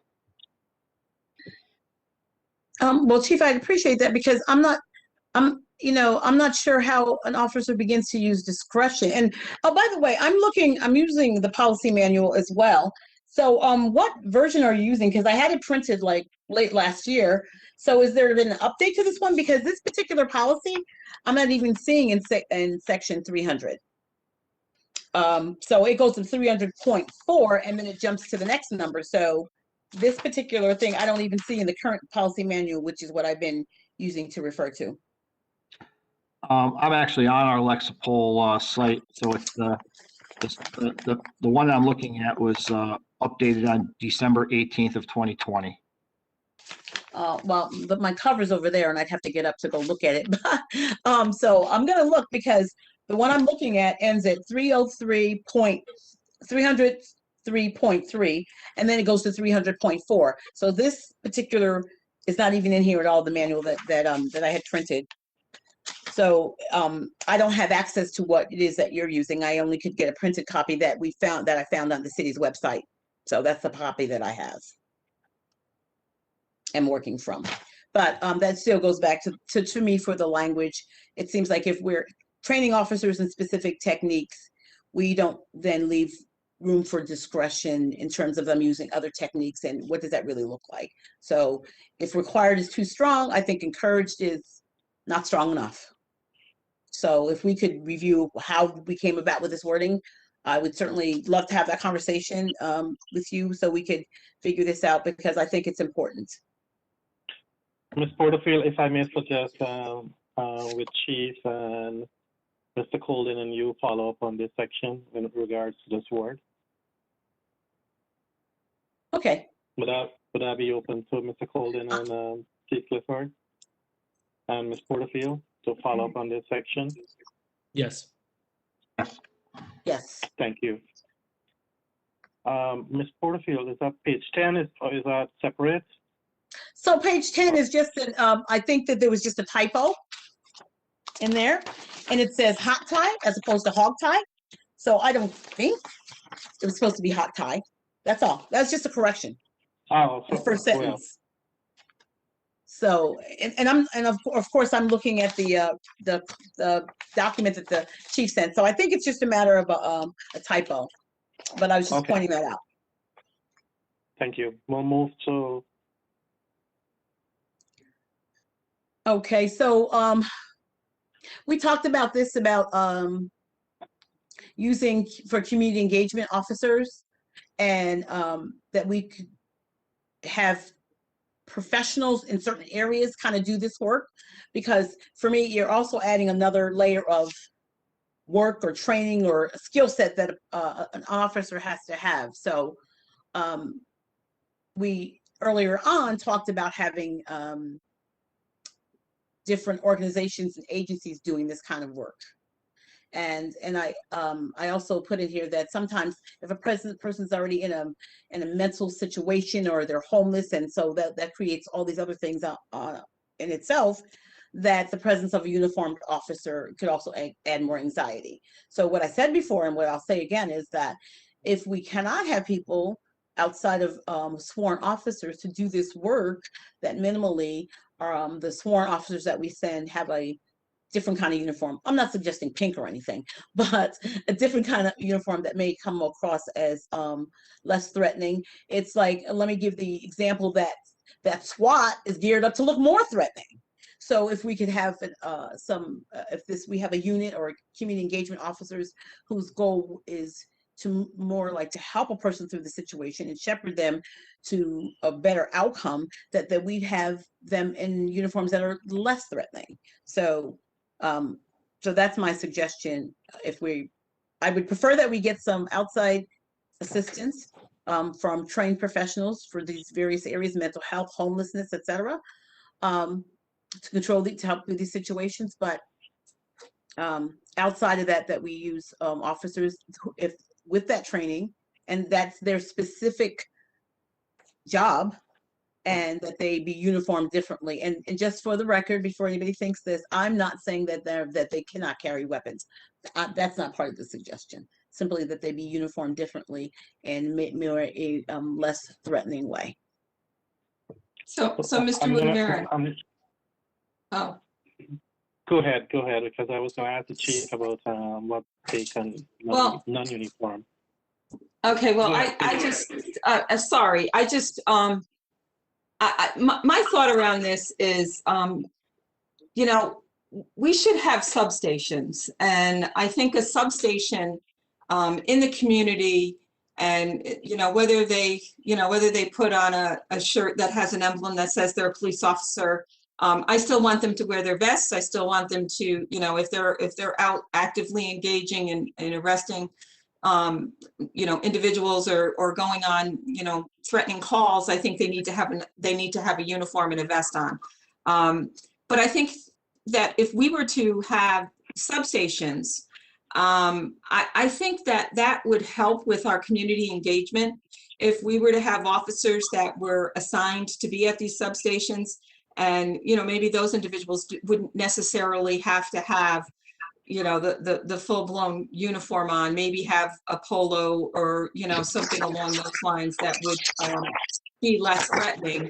But I think it would be a great idea if we could have some police substations throughout the city. And I know there was been some talk about it in the past, but I think that would be a really good way to help with our community engagement. And I don't know, I'd like to hear the chief's thought about that.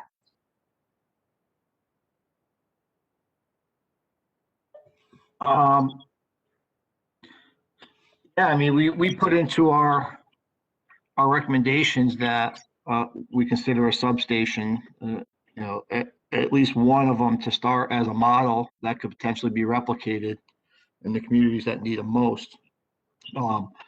Within our going to the uniform piece, within our proposal that we're talking about here, if we were to create a unit of community engagement officers, it was discussed during the collaborative, or at least suggested by me, that it would be dressing down, if you will, and we call it a Class C uniform, which would be more of a polo shirt with tactical pants, and of course, the officers would have to wear the protective equipment that they felt that they would want to.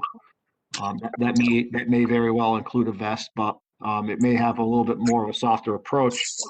But we would need to recognize that these officers dressed like that would only be used for certain situations. And that because they're working and they're outfitted doesn't necessarily mean that they could be diverted over to a situation where they would need to be fully suited. So those are the things that those are considerations that would need to be taken into account. Right, and I agree, and I'm glad that you talked about the uniform thing. And so, based on all the conversations we've had, it seems to me there's enough situations where people who have mental health issues and homelessness and all of that, that I don't know how many officers that you're talking about, that there would be enough work for those officers to do this on a regular basis. And once again, as I stated earlier, I'm not asking that they not have weapons or any kind of thing to protect themselves. So really, I don't want to, that I really just want to be clear that that is nowhere in anything that I've suggested. So, you know, so I'm not sure why it was brought forth like that, because that's not what I'm talking about at all. So, but I think that we would have a potential for better outcomes.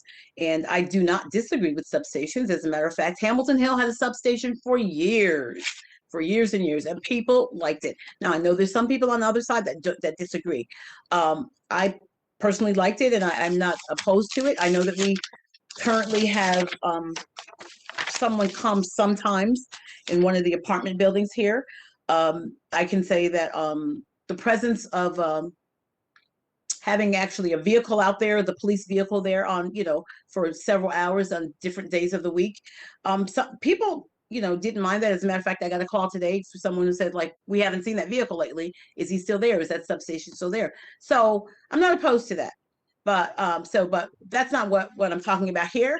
I'm talking about, you know, we're talking about community health initiatives in this document that they've put forward. So I'm just saying, in that, can we either have people who are specifically trained about in homelessness, mental health, community mediation, and diversion, or if it's a police officer who's trained in that, can they also be uniformed in such a way that individuals may find it less threatening?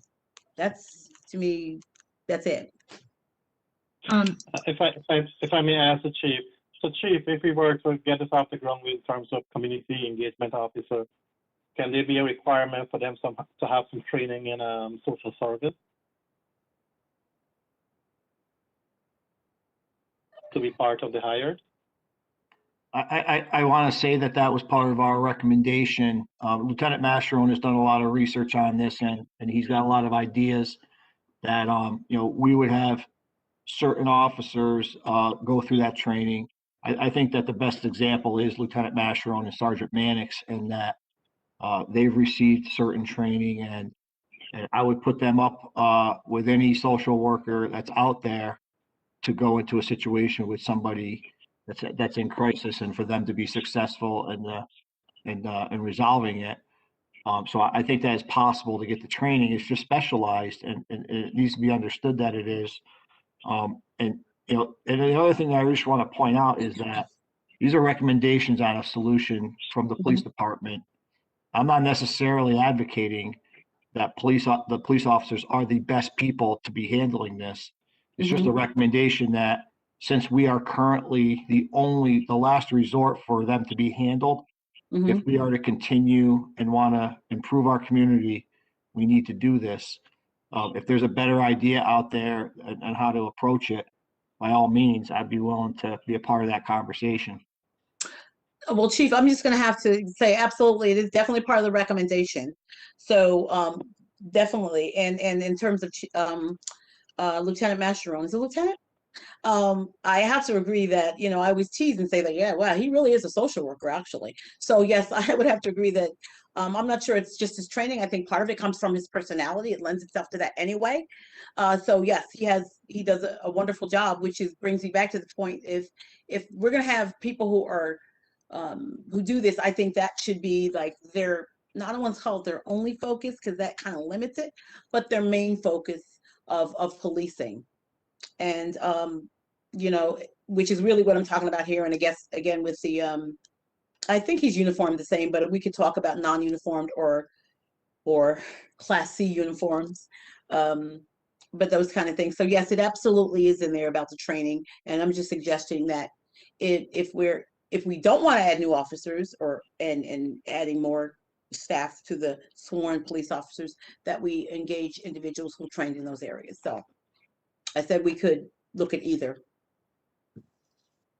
Mr. Mudavarun? Okay. Go ahead, please.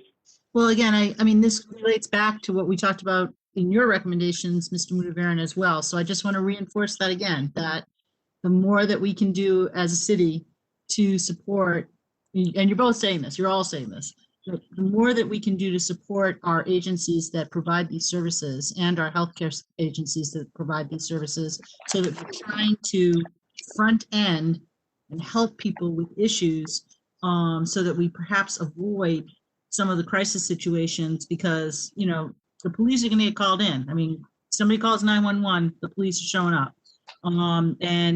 And, you know, they aren't social workers. So, you know, I think all that we can do in our community to assist our mental health providers, and that includes financially, I think we need to do, because that's going to help in the long run with the overall outcome of public health, public mental health. So I just wanted to re-emphasize that again as we discussed at the beginning of this meeting. Because I think, you know, it's been like an add-on, right? I mean, I don't think that necessarily we have done this except for wonderful, you know, Lieutenant Mashron and Sergeant Mannix. I mean, I think that, you know, the police kind of took this on. And I think we have to go one way or the other. We either have to, you know, fully support that initiative and increase the community engagement officers, or at least at the same time be finding the funding to support our agencies as well. And I know that we're not at that section yet, but I do want to also say that when we had a meeting at one of the churches last summer, I believe it was Reverend Butler's church. I just can't think of the name of the church. Is that true, Marion? We were all there. You, Karen? Yeah, myself. we were there, and I don't remember the name of the church. Yep. They actually were very interested in providing space for a substation at that particular location. Yes.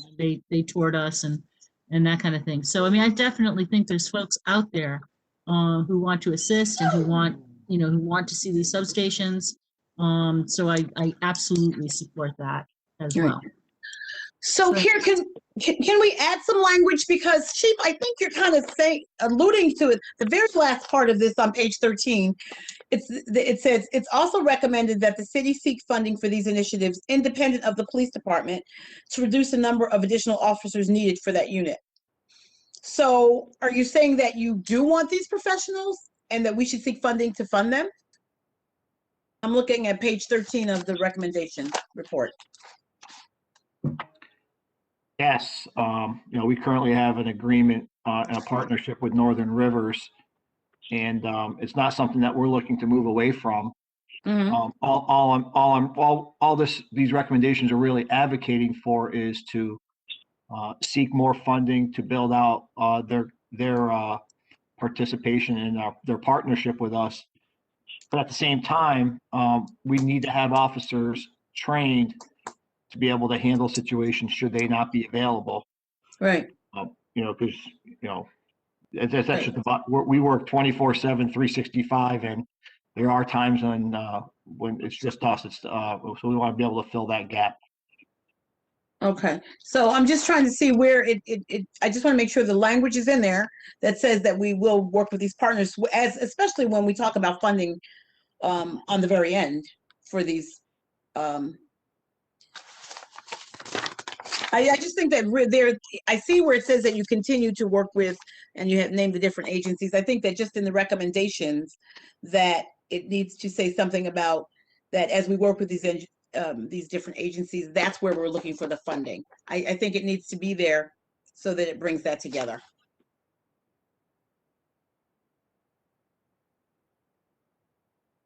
Is that something workable, Chief? Yes. Thank you, sir. So, Chief, if I may ask, so this is a new initiative. You will have to rework the police manual. Is that correct? To add this section into your manual? If you're talking about policies, that is correct. You know, we do have policies that govern certain aspects of this. We would definitely need to look at them to see if there's anything we're missing that we'd want to add and or update. Is that something you can update the council on whenever you get that together? Yes. Thank you. Mr. Motivaran. Go ahead, please. And I just want to thank you for that last bit because I think this is a very complex issue and something that we're going to need to have a much deeper discussion how to handle these issues going forward. So thank you for suggesting that. Yeah. And I think that was very good suggestion. Yeah, and that was one of the reasons why I asked, because, you know, this is going to come online, then how do we, you know, policy to govern this? So we'll work with Chief on this, and we'll, you know, Ms. Porterfield, are you good with this section? Yes, the chief said that we could add some language so it's clear that why we're asking for the funding and what we would do with it. So, you know, we'll work through the uniform part of it. And Chief, you will get that update for this final version. Or Ms. Porterfield, would you submit that recommendation? I will. Okay. All right, we'll move on to the next section.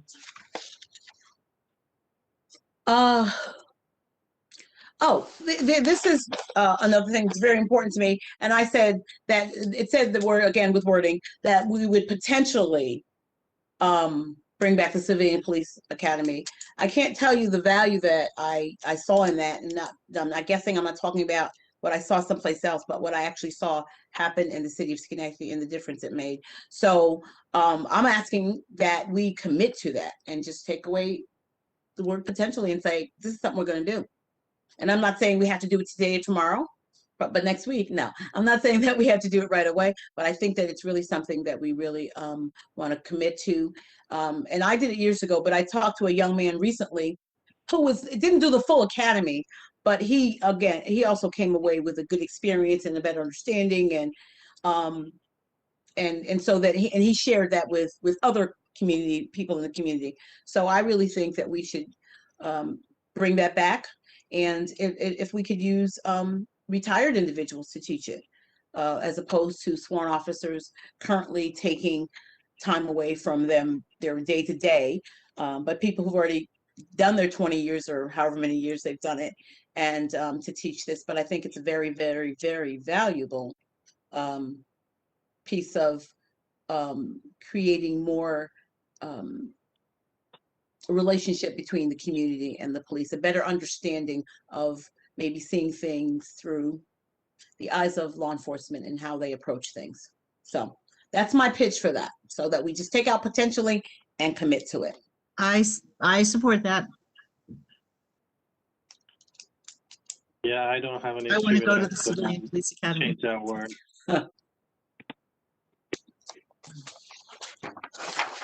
It's a good idea. Yeah. So we'll move to the next section. Okay, so this is about the community conversations. And at the steering committee meetings, we talked about that. 2 individuals stepped up and said we would convene these. And so we talked about this already at the last meeting, and about the about it being hosted by the police department. And I think we really need to make sure that this is hosted by the community. It kind of goes to the point that Mr. Palomini brought up earlier on, and that the community needs to do their part. So this is an opportunity for that to happen, for the community to do their part, to convene the meetings.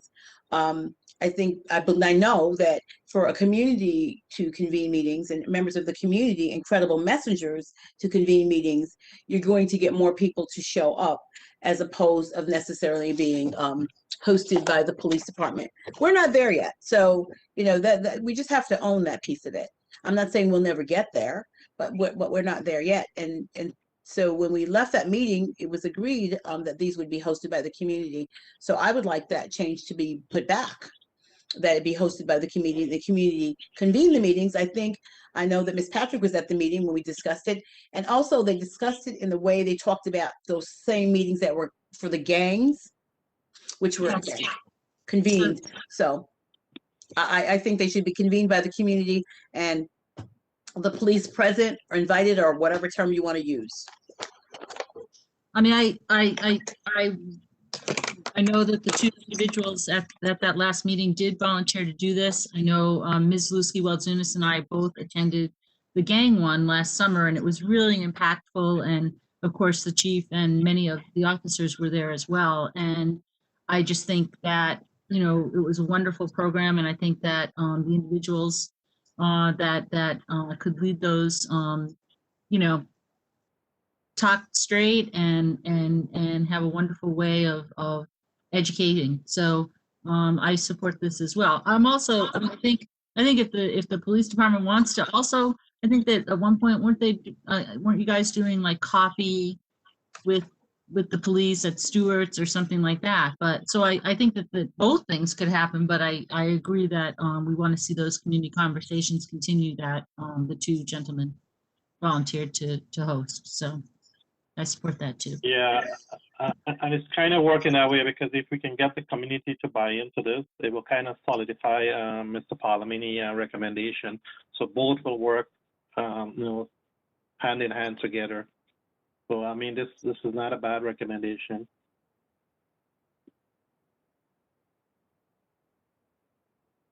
Any other comments on this section? Nope.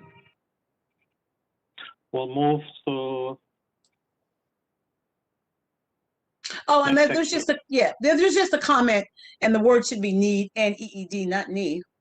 As we talk about outreach officers, we're really specific, talking about a couple of ethnic groups that we're always familiar with and talk about a lot, and people representatives come from those groups a lot.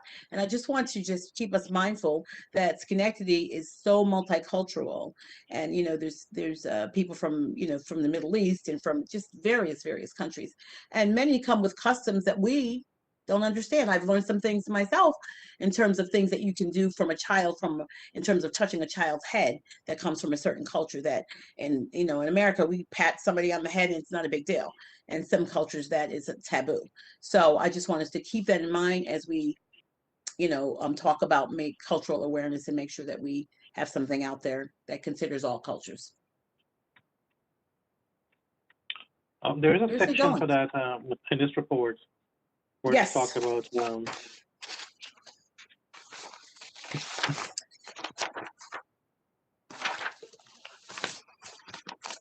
It's under, I think it's under community outreach. Community outreach. Yes, that's, I'm pretty sure. Or community engagement, one of the two, 24, 25. What I sent you tells you what page I was looking at. Page 25. Yeah, your page number might be off a little. It's the continued commitment to, oh no, wait a minute, hold on, I'm sorry, no. Yeah, outreach officer, yeah.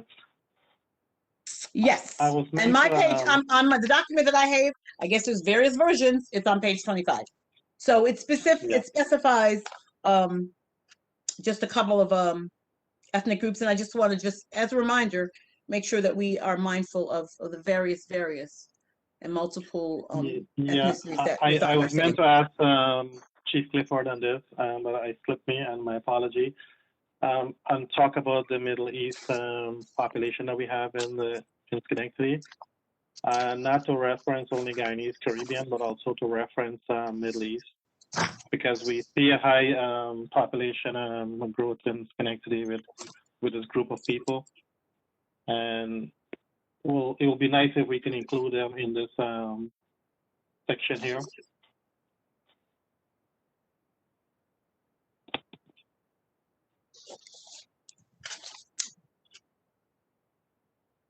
Mr. Mudavan, Go ahead, please. I don't have any problem adding that, but it does say it's including but not limited to. And I think if you want to add Middle East, I'm like I said, I'm fine with that. But it would be impossible for us to list every single group. And I think that's why the language is there, including but not limited to. Yeah, I didn't brought it up because we're looking at, so it's a group that is growing similarly Yes. to the guys in the Caribbean populations. We want to like reference them so that we can have a representative from their mosque to attend these meetings as we move forward, and to bring them to the table and, you know, make them, you know, hold on this. Either So, way, I don't mhm. have an issue with it. No, I mean, I know that we can't add everything, but I think that we should, again, those are, if we're looking at the major populations in our city.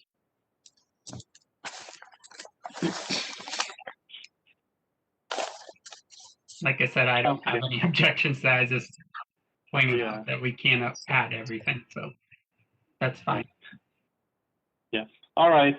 So, Ms. Porterfield, we're complete. The very last one is on page 27, but about the Civilian Police Review Board. I just think that I would like us to add that that paragraph to reference Chapter 93 of the City Code, because an individual reading this recommendation at whatever agency it goes to does not know that we have this in our city code. So I really, that needs to be tied to that, so that if they need to go look at it or whatever, but since it's part of our city code, I believe it needs to be referenced here in this particular document. I'm fine with that.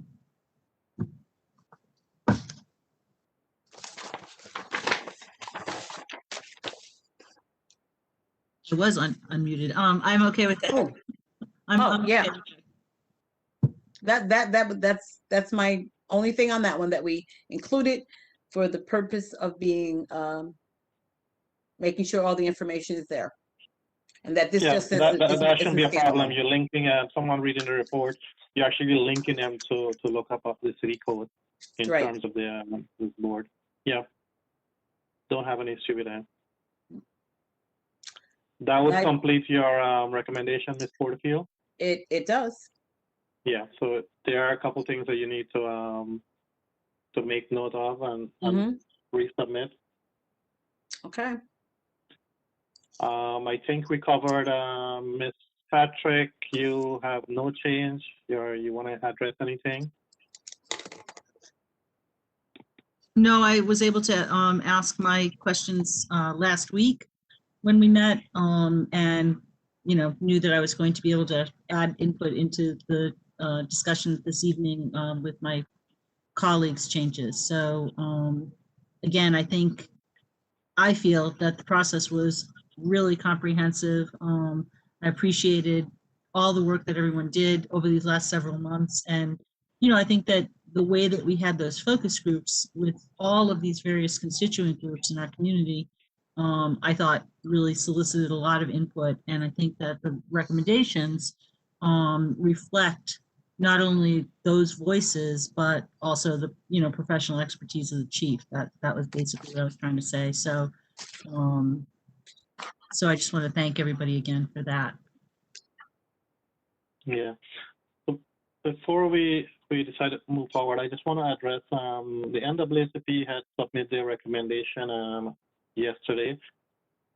And if I'm not mistaken, the Chief Clifford had a discussion with Ms. Brown on the way forward. And I think there will be discussion as we move forward with our recommendation here. And this is dispatched to New York State Assembly and the governor, that the city council, the mayor, and police chief will continue to engage the NAACP and to address some of the recommendation that was put forward.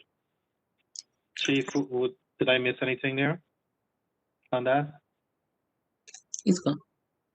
No, nope, you got it. I did have I exchanged an email with Ms. Brown, and just committed that we will be in touch with them to discuss the recommendations.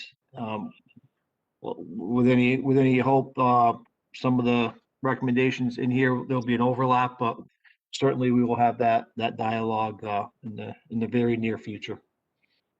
Yeah, and if I could just, and Chief, I agree with you, because I looked at what they said, and I noticed the one thing that stuck out was about Guardian, and I noticed that that's already in this document.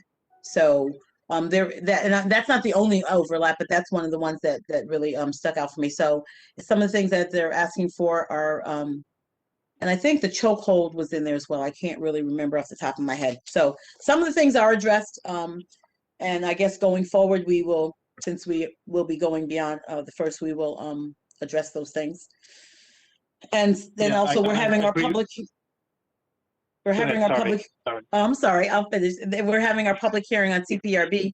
So anything that they had in their recommendations there can then be brought forward at that public hearing. Yeah, and I agree with that because I did have a look at the recommendation from the NWP and a lot of the items are overlapping. But thank you for mentioning that the public hearing is next Monday. I will encourage members from the NAACP to participate in that public hearing. So wrapping up this, I have a few changes, a couple words. Mr. Palamini, you have a few that you need to change around and add. Ms. Porterfield, you need to do some changes and remove some of these things. And these will be submitted to Chief Clifford, Mayor McCarthy, and Ms. Carissa. And we'll finally get into the final version of the documentation. So I'm what we not need sure, to do- can I just be clear when you said about removing? Some of the items that we did not have the support on. Okay, And some so, of the one that was going to work on, you're going to continue to meet with, follow up with Chief Clifford on, and the one with Mr. Holden on. You can Okay. reference that as a separate document. so I And the mean, one that's going to make a change to Uh-huh. the draft document, have it Okay. separate. so I'll move forward on the ones that we got, that we had agreement upon. I like to put it like that. I'll move forward on those. I know they won't get in there, but I'm not saying I'm removing them. Those are still my suggestions and my strong No, stance. sorry, I didn't mean that. I said have two separate documents. The one that we're moving forward with some changes, and the one that you're going to further discussion with as a separate document, so that we are not, open up for more discussion when we submit it to for final input into this document. So what I will do, I'll need a motion to move this. So moved. Second,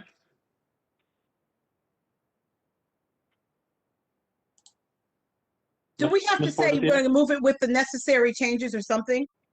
Do we have to say that, or just with the recommendation? We're that was moving made? it with the changes that we Oh, agreed Mr. upon. Excuse me, Mr. Mudavaren? Yeah, so we're moving it with the agreed changes that Mr. Palamini, myself, and you are going to be presenting into the final documentation. So it's moved based on those being added to the final version. Okay, thank you. So I will second it May I based have a on sec- that. All Second, in favor? aye. Aye. Aye. Is there anything else to come before public safety? May I have a motion? Motion to adjourn, All in favor? Aye. aye. Thank you. Good evening, everyone. Chief, good evening. Thank you, everybody. Thank you very much. Good night, thank Good you. evening. Good night, everybody.